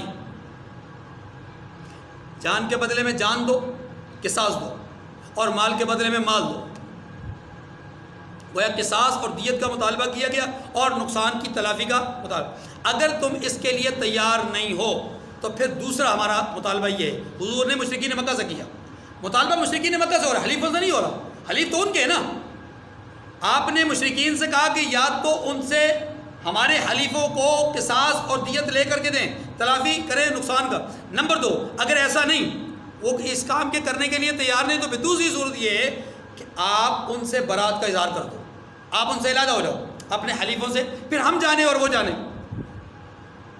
اور اگر یہ بھی منظور نہیں تو پھر سنو تیسری اور آخری بات، اور وہ مطالبہ ہمارا یہ ہے کہ صلح حدیبیہ کے سارے معاہدات ختم، صلح حدیبیہ کے سارے معاہدات، اب جنگ بندی، سیز فائر ختم۔ مشرکین نے تیسری شرط کو قبول کر لیا، پہلی 2 پہ نہیں آئے، تو رحمت دو عالم صلی اللہ علیہ وسلم نے صحابہ کرام سے فرمایا، یہ سن 8 ہجری کی بات ہے، فرمایا تیار ہو جاؤ، ہم مکہ کی طرف جائیں گے۔ یہ اسلام کی سب سے بڑی کارروائی ہے۔ 10,000 صحابہ کرام کو لے کر حضور علیہ السلام مکہ مکرمہ کی طرف گئے، اور معمولی سی جھڑپ نہ ہونے کے برابر وہ ہوئی، اور مشرکین مکہ سر نگو ہو کر کے کھڑے ہو گئے۔ یہ اس کو میں سب سے بڑی کارروائی اس لیے کہہ رہا ہوں کہ اس کارروائی کے ذریعے سے پورے خطہ عرب میں اہل اسلام اور اسلام کا سکہ رائج ہو گیا۔ جب مکہ فتح ہو گیا، اور آپ جانتے ہیں کسی بھی مملکت کا جب دارالخلافہ، دارالحکومت، جو مرکزی شہر ہے، یہ مرکز ہے، اس پر جب کسی جماعت کا، کسی تنظیم کا، یا کسی اپنا قبیلے کا جب کنٹرول ہو جاتا ہے تو کہا جاتا ہے کہ جناب اب یہ ملک اس کا ہے۔ تو خطہ عرب حضور علیہ السلام جس دن فتح مکہ آپ کو حاصل ہوا، اس دن گویا کہ آپ پورے خطہ عرب پر جو ہے وہ ایک قائد اور حکمران اور لیڈر کی حیثیت سے، اور جو ہے وہ رہبر اور رہنما کی حیثیت سے ظاہر اور نمایاں ہوا۔ حالانکہ آپ کی قیادت پہلے سے ثابت تھی، پہلے سے آپ کی قیادت اسی طرح تھی، لیکن ظاہر ہو گئی اس لحاظ سے کہ اب ساری دنیا سر تسلیم خم ہو گئی، اور دنیا اطراف و اکناف سے لوگ جوک در جوک، جماعت در جماعت، قافلوں کی صورت میں آ رہے ہیں اور مسلمان ہو رہے ہیں، اور مسلمان ہو رہے ہیں۔ اور پھر ٹھیک 2 سال کے بعد جب رحمت دو عالم صلی اللہ علیہ وسلم خطبہ حجۃ الوداع ارشاد فرما رہے ہیں تو تعداد ہزاروں میں نہیں ہے، 1.5 لاکھ کے قریب تعداد ہے۔ یہ ہے حضور علیہ السلام کی سیاست۔ اب اس سیاست کو سمجھنے کے بعد اب ان آیات کریمہ کا مفہوم سمجھیے۔ ان آیات کریمہ میں یہی سمجھایا گیا کہ محبوب جن لوگوں سے آپ معاہدہ کریں، جن لوگوں سے بھی آپ معاہدہ کریں، جب تک وہ معاہدے کی پاسداری کریں آپ بھی مضبوطی سے معاہدے پر قائم رہیں، لیکن جب وہ معاہدے کو توڑ دیں تو پھر آپ ان کے سر کچل دیں، اتنا ماریں کہ ان کو سر چھپانے کی جگہ نہ ملے۔ ایک بات تو یہ کی، اور دوسری بات یہ فرمائی کہ دشمن کے مقابلے میں معاہدہ ہونے کے باوجود، معاہدہ ہونے کے، صوبیدار صاحب بڑی توجہ طلب بات ہے، معاہدہ ہونے کے باوجود دشمن کے مقابلے میں آپ کمزوری نہ دکھائیے گا، اپنی جو اسلحہ اور بارود اور جو زمانے حرب اور جنگ ہے اس کی قوت کو دن بدن اس میں اضافہ کرتے رہیے گا، کبھی بھی آپ حالت امن کو آخر نہ سمجھے گا۔ بس ہماری دیکھیے، ان شر الدواب عند اللہ الذین کفروا فهم لا یؤمنون، یہ انہی آیات سے متعلق ہے جو پیچھے گزر چکی ہیں کہ جو کفار ہیں وہ اپنا فرعون اور فرعون کے ساتھیوں کے یا ان جیسے لوگوں کے نقش قدم پر چل رہے ہیں، اور یہ لوگ حقیقت میں جانداروں میں سب سے بدتر ہیں خدا کے نزدیک۔ کیوں؟ اس لیے کہ یہ کافر ہیں اور وہ ایمان لانے والے نہیں ہیں۔ الذین عاہدت منہم ثم ینقضون عہدہم فی کل مرۃ وہم لا یتقون، یہ اس معاہدے کی طرف اشارہ فرمایا کہ جن لوگوں سے آپ نے عہد کیا ہے، معاہدہ کیا ہے، پھر وہ ہر بار اپنے عہد کو توڑ ڈالتے ہیں اور ڈرتے نہیں ہیں. ہر بات سے مراد یہ کہ جب بھی اپنے عہد کو توڑیں گے تو ظاہر اللہ سے بغیر ڈرے توڑیں گے، ورنہ تو معاہدے پر قائم رہنا چاہیے. فَإِمَّا تَثْقَفَنَّهُمْ فِي الْحَرْبِ فَشَرِّدْ بِهِمْ مَنْ خَلْفَهُمْ لَعَلَّهُمْ يَذَّكَّرُونَ. اگر آپ ان کو لڑائی میں پائیں تو انہیں ایسی سزا دیں کہ جو لوگ ان کے پس پشت ہیں وہ انہیں دیکھ کر بھاگ جائیں. مشرکین مکہ کی حمایت کرتے تھے کون؟ یہود مدینہ پہلے. پھر جب یہود مدینہ کے ساتھ معاہدہ، اپنا مشرکین کے ساتھ معاہدہ ہوا تو مشرکین پس پردہ معاہدہ کی خلاف ورزی کرتے ہوئے تھوڑی سی حمایت کرتے تھے. اللہ پاک نے فرمایا کہ انہیں جو حمایتی ہیں نا، جو پس پشت یعنی پشتی بانی کر رہے ہیں، ان کے لیے بھی ضروری ہے، انہیں خوف دلانے کے لیے بھی ضروری ہے کہ جن کے ساتھ آپ ٹکرائیں ان کو خوب ماریں تاکہ پشت بانی کرنے والے بھی ڈر جائیں. لعل، جس کو ماسٹر مائنڈ کہتے ہیں. ہاں جی، لعلہم یذکرون، عجب نہیں کہ انہیں بھی عبرت حاصل ہو جائے. وَإِمَّا تَخَافَنَّ مِن قَوْمٍ خِيَانَةً فَانبِذْ إِلَيْهِمْ عَلَىٰ سَوَاءٍ إِنَّ اللَّهَ لَا يُحِبُّ الْخَائِنِينَ. پہلی جو آیات کریمہ ہے ان کا مصداق یہود مدینہ ہے، اور دوسری یہ جو آیت کریمہ ہے اس کا مصداق مشرکین مکہ ہے، کیونکہ انہوں نے خیانت کی ہے، صلح حدیبیہ کی.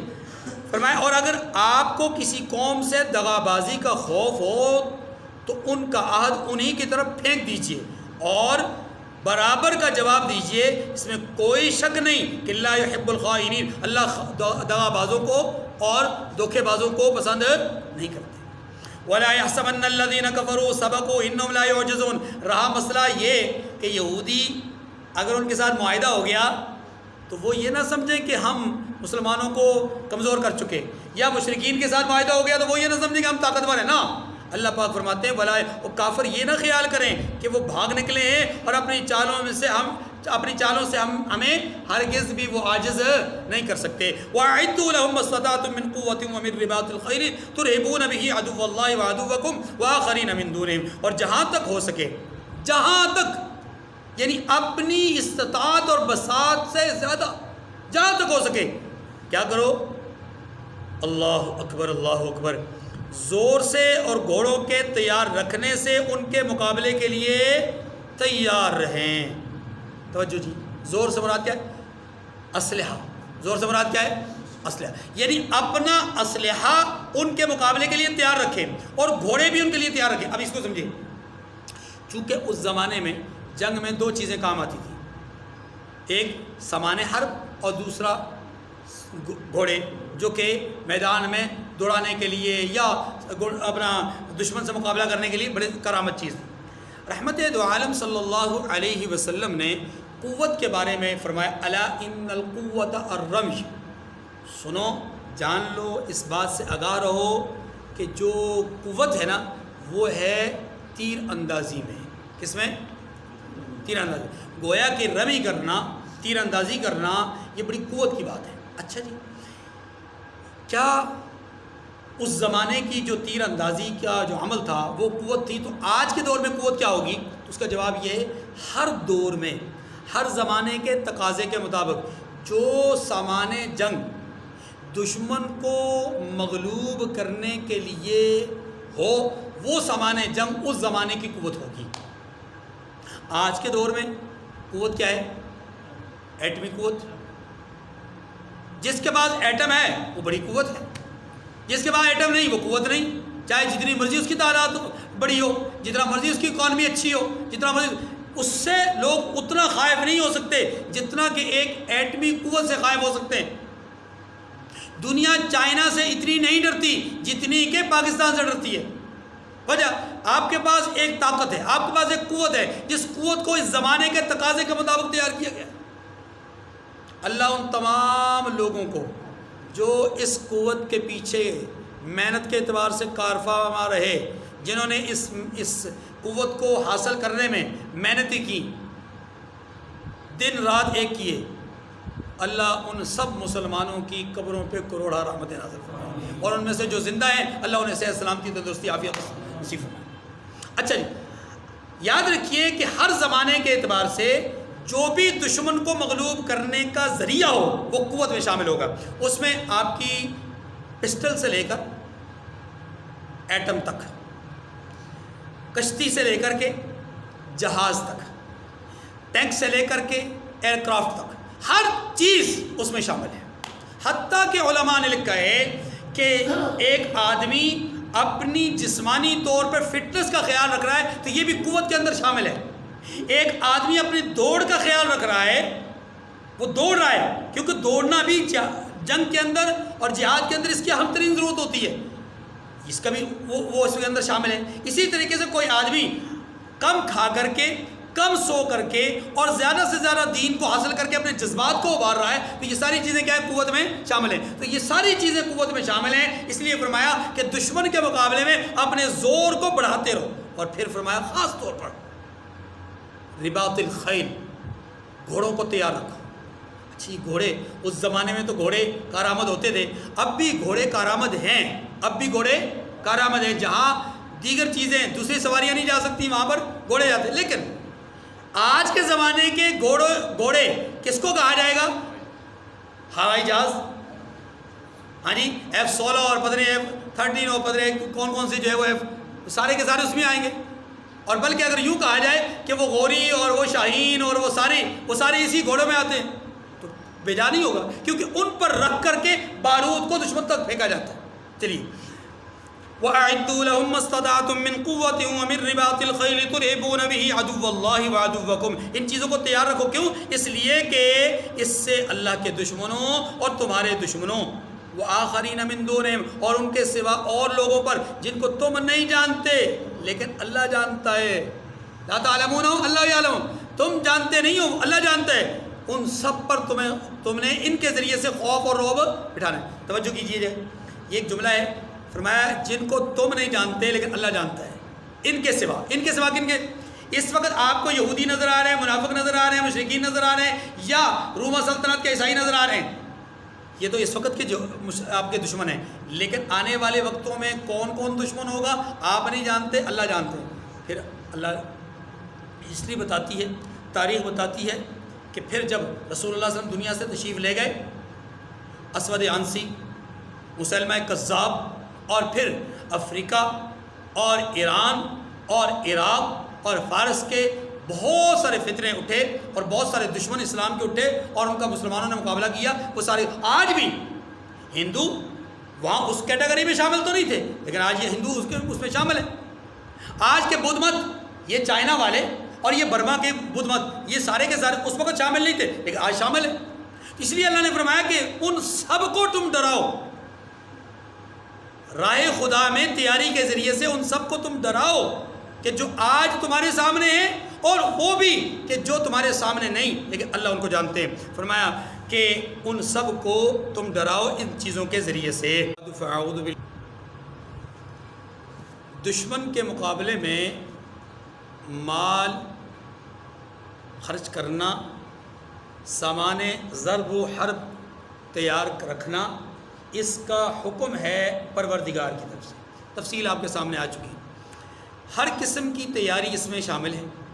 اب ضروری ہے کہ اس سامان ضرب و حرب کے لیے دنیاوی وسائل بھی ہوں۔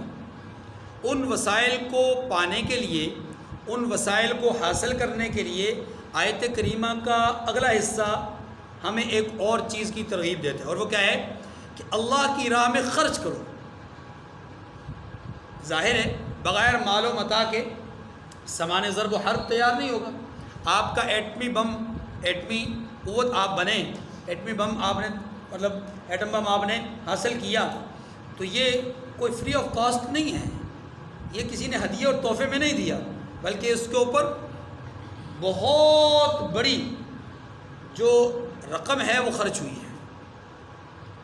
اور اب بھی آپ کے دفاع کا جو بجٹ ہے وہ سب سے زیادہ ہے، اور اس کی وجہ یہی ہے کہ سامان ضرب و حرب کو تیار رکھنا دشمن کے مقابلے میں، اس کا حکم اللہ نے قرآن میں دیا ہے، اور اسی کے لیے فرمایا کہ مال خرچ کرو۔ اب عام طور پر یہ سمجھیے بڑی فضیلت ہے رائے خدا میں خرچ کرنے میں، عام رائے خدا میں خرچ کرنے میں بھی فضیلت ہے، لیکن خاص طور پر جب جہاد کے لیے خرچ کیا جائے تو اس کے بہت زیادہ فضائل ہیں۔ مثلا عام حالات میں جب آپ کسی جگہ پر خرچ کرتے ہیں، کسی غریب، مسکین، فقیر، کسی مدرسے، کسی مسجد کے کسی جگہ پہ خرچ کرتے ہیں، تو وہاں کم از کم جو اجر ملتا ہے اللہ کی طرف سے ایک کے بدلے میں وہ 10 گنا ہوتا ہے، ایک کے بدلے میں 10 ملتا ہے. اور واللہ یضاعف لمن یشاء، اللہ جس کے لیے جتنا چاہے اس کو بڑھا دے، یہ ایک ضابطہ ہے. لیکن جو پیسہ، جو مال جہاد فی سبیل اللہ کے لیے لگایا جائے، اس پیسے کی ویلیو اتنی بڑھ جاتی ہے کہ اللہ کے ہاں اس ایک کے بدلے میں 10 نہیں ہے. یہ صرف جہاد فی سبیل اللہ، ایک کے بدلے میں کم از کم 700 گنا ہے. کتنا ہے؟ ایک کے بدلے میں 700 گنا. یعنی جہاں عام طور پر خرچ کرنے میں ایک کے بدلے میں 10، تو یہاں ایک کے بدلے میں 700 گنا. کس قدر اللہ تبارک و تعالیٰ نے اس راہ میں خرچ کرنے اور اس راہ میں نکلنے اور اس راہ کے لیے تیاری کرنے اور اس راہ کے لیے جو مستعد ہونے کے فضائل بیان کیے. رسول اللہ صلی اللہ علیہ وسلم نے تو یہاں تک بیان فرمایا کہ جانور کو جو سواری کے طور پر میدان جنگ میں کام آئے، گھوڑا ہو یا خچر ہو، اس جانور کو دانا کھلانا، چارہ کھلانا، اس کا ثواب بھی ہے. لیکن اگلی بات جو فرمائی ہے وہ بڑی عجیب فرمایا، اس جانور کے جسم سے جو فضلہ نکلتا ہے، اس کی جو بدبو یا اس کی جو سمیل، جس کی اس کو تکلیف ہوتی ہے پالنے والے کو، اس کی صفائی کرنے میں جو تکلیف ہوتی ہے پالنے والے کو، اسے صاف ستھرا رکھنے میں جو تکلیف ہوتی ہے پالنے والے کو، فرمایا اس تکلیف اٹھانے پر بھی اس کو اجر ملے گا. فرمایا وما تنفقوا من شيء في سبيل الله يوفى اليكم وانتم لا تظلمون، اور تم جو کچھ اللہ کی راہ میں خرچ کرو گے اس کا ثواب تمہیں پورا پورا دیا جائے گا اور تمہارا ذرہ نقصان نہیں کیا جائے گا. آپ نے پچھلی سے پچھلی آیت میں یہ بات پڑھی کہ جن لوگوں کے ساتھ معاہدہ ہوا ہے اگر وہ معاہدے پر قائم رہیں تو آپ بھی رہیے، اتنی بات ہوگی، اور اگر وہ معاہدے کو توڑ دیں تو آپ بھی ان کو اتنا ماریں کہ وہ بھی اور ان کے پشتی بان بھی دونوں خوفزدہ ہو جائیں. اسی کا ایک حصہ اگلی آیت ہے وَإِن جَنَحُوا لِلسَّلْمِ فَاجْنَحْ لَهَا وَتَوَكَّلْ عَلَى اللَّهِ. فرمایا وہ جو معاہدہ توڑنے والے توڑنے کے بعد اگر صلح کے لیے آمادگی کا اظہار کر دیں، آپ کے روب کو، آپ کے دبدبے کو، آپ کے افرادی قوت کو، آپ کی ایمانی قوت کو دیکھ کر کے اگر وہ خائف ہو جائیں اور آپ کے ساتھ صلح کے لیے تیار ہو جائیں، تو پھر یہ نہ ہو کہ آپ کہیں نہیں جی اب تو ہم صلح نہیں کریں گے. نہیں، فرمایا اگر وہ صلح کے لیے آمادہ ہو جاتے ہیں تو آپ ان کے ساتھ صلح کر لیجئے. وَإِن جَنَحُوا لِلسَّلْمِ فَاجْنَحْ لَهَا، اور اگر یہ صلح کی طرف مائل ہوں تو آپ بھی اس کی طرف مائل ہو جائیں. وَتَوَكَّلْ عَلَى اللَّهِ، یہاں اس جملے کی ضرورت کیوں ہے؟ دیکھیے غور کیجیے. کافر ہے، باطل ہے، کسی وقت بھی دھوکہ دے سکتا ہے، کسی وقت بھی دھوکہ دے سکتا ہے.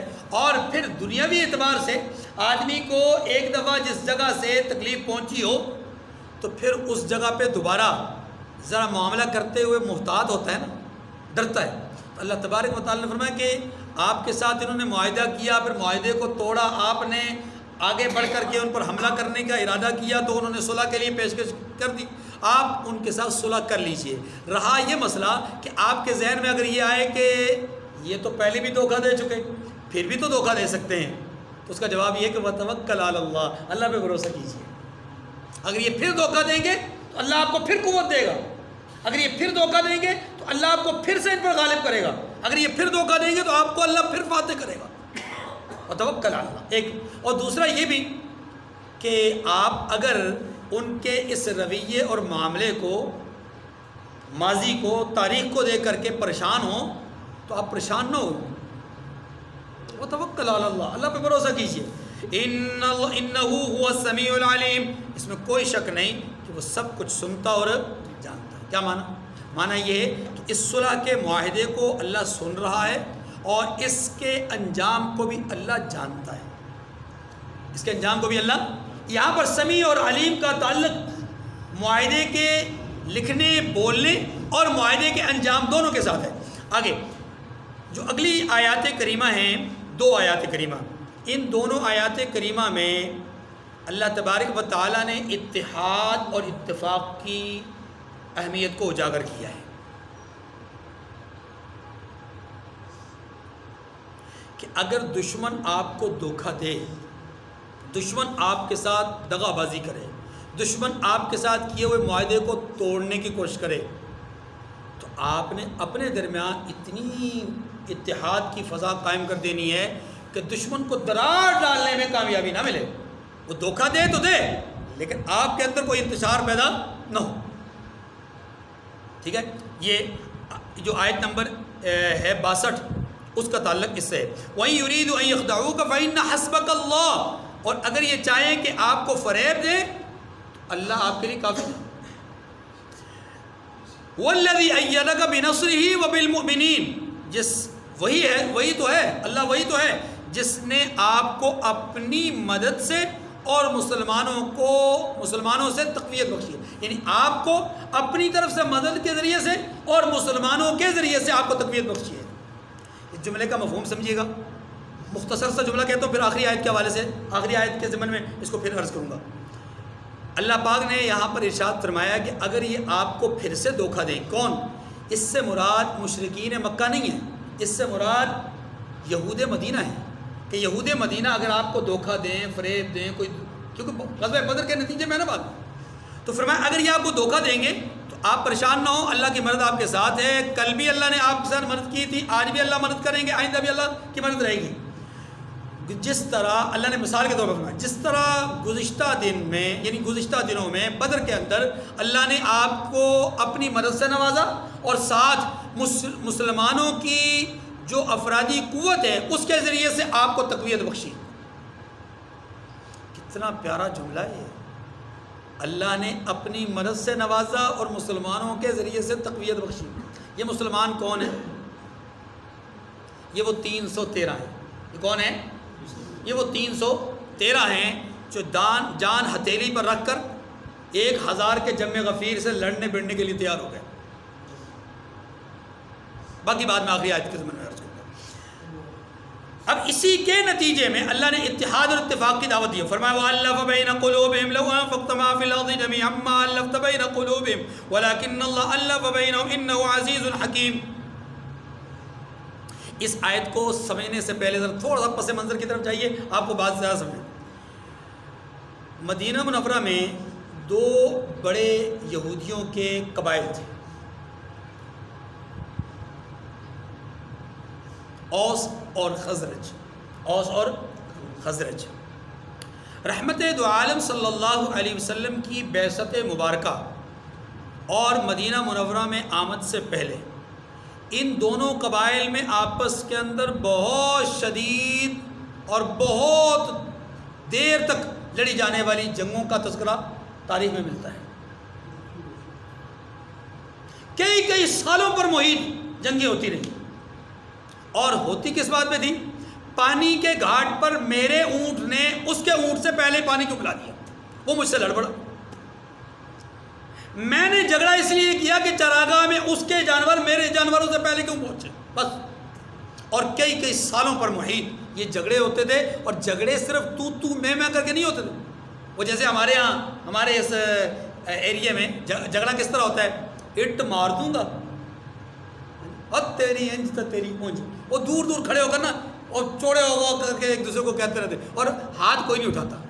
اچھا کوئی اپنا کوئی چھڑانے کے لیے آگے بڑھے تو پھر اور زیادہ شوخی مارتے ہیں۔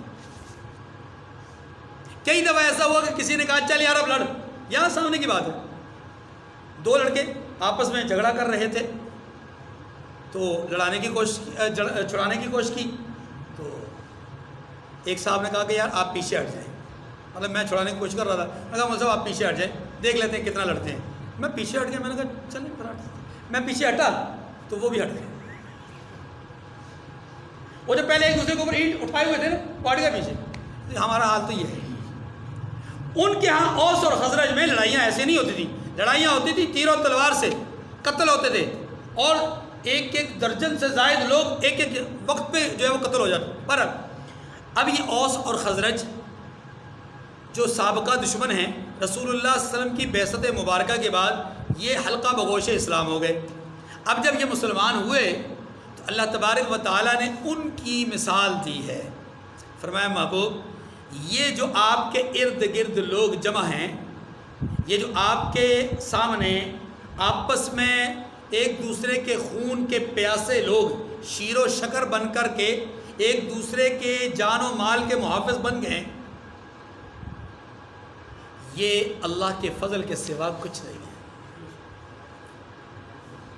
اللہ کے فضل کے سوا اللہ کا فضل ہوا، اس نے آپ کو نرم دل بنایا تو یہ آپ کے ارد گرد آ کر کے بیٹھ گئے۔ اللہ کا فضل نہ ہوتا، آپ نرم دل نہ ہوتے تو یہ آپس میں کبھی بھی جڑ نہیں سکتے تھے، کیونکہ یہ جڑنے والے تھے۔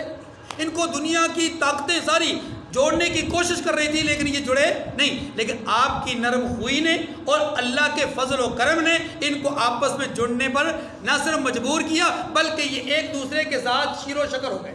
وَأَلَّفَ بَيْنَ قُلُوبِهِمْ، اور ان کے دلوں میں الفت پیدا کر دی، کس نے؟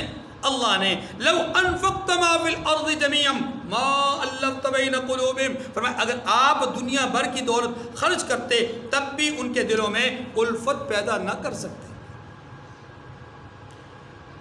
وَلَكِنَّ اللَّهَ أَلَّفَ بَيْنَهُمْ، مگر اللہ ہی نے ان میں الفت ڈالی۔ الفت کا معنی اور مفہوم یہاں پر کیا ہے کہ یہ ایک دوسرے کے جان مال کے محافظ بن گئے۔ پھر فرمایا انہ عزیز الحکیم، بے شک وہ زبردست اور حکمت والا ہے، بے شک وہ زبردست اور یا ایھا النبی حسبک اللہ ومن اتبعک من المؤمنین۔ اس آیت کریمہ کے دو ترجمے ہیں، اس آیت کریمہ کے دو ترجمے ہیں، ظاہر ہے گرامر کے ساتھ الگ ہے، میں صرف آپ کو دو ترجمے بتاؤں گا۔ ایک ترجمہ یہ ہے یا ایھا الناس حسبک اللہ، یا ایھا النبی حسبک اللہ ومن اتبعک من المؤمنین، اے پیغمبر اللہ آپ کو اور مومنوں کو جو آپ کے پیروکار ہیں کافی ہے، یعنی اللہ آپ کو بھی کافی ہے، آپ کے پیروکاروں کو بھی کافی ہے، ایک معنی یہ ہے۔ اور دوسرا ترجمہ یہ ہے یا ایھا النبی حسبک اللہ، اے پیغمبر اللہ آپ کے لیے کافی ہے، اور آگے ہے الگ وَمَنِ اتَّبَعَكَ مِنَ الْمُؤْمِنِينَ، اور آپ کے پیروکار بھی آپ کے لیے کافی ہیں۔ پہلی صورت میں کفایت اللہ کی ہے اور جن کے لیے کفایت ہے وہ محمد کریم اور ان کی جماعت ہے، یعنی اصحاب رسول اور رسول اللہ دونوں کے لیے اللہ کی کفایت ہے، اللہ کافی ہے دونوں کے لیے۔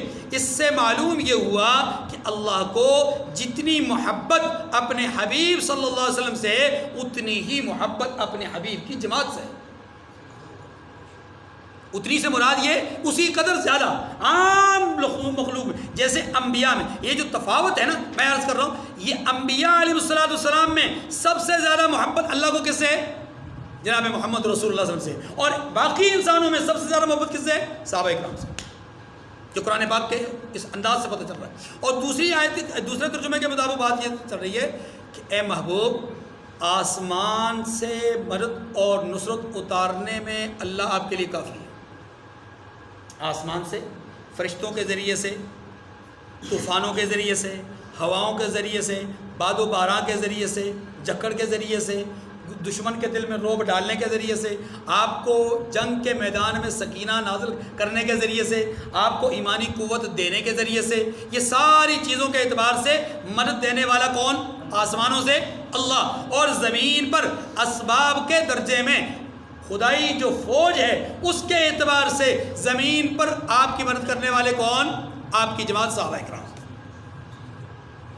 گویا اللہ بھی مدد فرما رہے ہیں اور مومنین بھی آپ کی نصرت کر رہے ہیں، اور یاد رکھیے یہ نصرت اسی معنی میں ہے یا ایھا الذین آمنوا کونوا انصار اللہ کما قال عیسی ابن مریم للحواریین من انصاری الی اللہ، جیسے عیسیٰ علیہ السلام نے اپنے حواریین سے کہا کہ کون میری مدد کرنے کے لیے تیار ہے، اللہ کے لیے میری مدد کرنے کے لیے کون تیار ہے؟ تو حواریین نے کہا ہم تیار ہیں۔ اے ایمان والو تم بھی انصار اللہ بن جاؤ، تو اصحاب رسول انصار اللہ تھے، اسی لیے اللہ نے انہیں حزب اللہ کہا کہ وہ میری جماعت ہے۔ وہ کون ہے؟ میری جماعت ہے۔ تو یا ایھا النبی حسبک اللہ ومن اتبعک من المؤمنین. اب اس آیت کے ساتھ وہ جو میں نے عرض کیا تھا آیت نمبر 62 کا آخری جملہ هو الذی ایدک بنصرہ وبالمؤمنین، اللہ وہ ذات ہے جس نے آپ کی مدد کی اپنی نصرت کے ساتھ، وبالمؤمنین اور مومنین کے ساتھ. اب اس جملے کو اس آیت کریمہ کے ساتھ جوڑیے تو مفہوم یہ نکلے گا کہ اللہ رب العزت نے آپ کی آسمانوں سے مدد کی اور مومنین نے زمین پر آپ کی مدد کی. اور یہ مومنین کون ہیں؟ یہ ابو بکر و عمر و عثمان علی، یہ حضرات صحابہ کرام ہیں. ان میں جناب عثمان یہاں موجود نہیں ہیں، جناب عثمان یہاں پر موجود نہیں ہیں، لیکن اللہ کے رسول نے ان کو حصہ دے کر یہ ثابت کیا کہ اگر ان کی اہلیہ بیمار نہ ہوتی تو وہ بھی میدان میں ہوتے. بدر کے شرکاء میں، اصحاب بدر میں اللہ کے رسول نے جن لوگوں میں مال تقسیم کیا 313، ان میں ایک فرد حضرت عثمان ابن عفان تھے جو کہ وہاں میدان میں موجود نہیں تھے، لیکن سامان ان کو اس لیے دیا کہ اگر ان کی اہلیہ جناب رقیہ بنت رسول صلی اللہ علیہ وسلم بیمار نہ ہوتی تو حضرت عثمان یہاں ہوتے. گویا حضور کو ان کے ایمان، ان کی حمیت، ان کے غیرت پر پورا یقین اور بھروسہ تھا. اور صحابہ اکرام تو وہ ہیں کہ جنہوں نے اپنی جان ہتھیلی پر رکھ کر رسول اللہ صلی اللہ علیہ وسلم کا دفاع بھی کیا ہے، رسول اللہ صلی اللہ علیہ وسلم کے ہر حکم پر اپنی جانوں کا نذرانہ بھی پیش کیا. آپ دیکھیے یہی بدر کا میدان ہے. رسول اللہ صلی اللہ علیہ وسلم ترغیب دیتے ہوئے ارشاد فرماتے ہیں بڑھو اس جنت کی طرف جس کی وسعت زمین و آسمان سے بڑھ کر ہے. اس جنت کی طرف آگے بڑھو جس کی وسعت زمین و آسمان سے بڑھ کر ہے. ایک صحابی ہیں، نام ان کا عمیر ابن حمام ہے رضی اللہ تعالی عنہ. سوال کرتے ہیں یا رسول اللہ بس اتنی، یعنی ایک تعجب سے سوال کیا. اللہ کے رسول نے فرمایا ہاں اتنی، یعنی یہ کوئی معمولی نہیں ہے.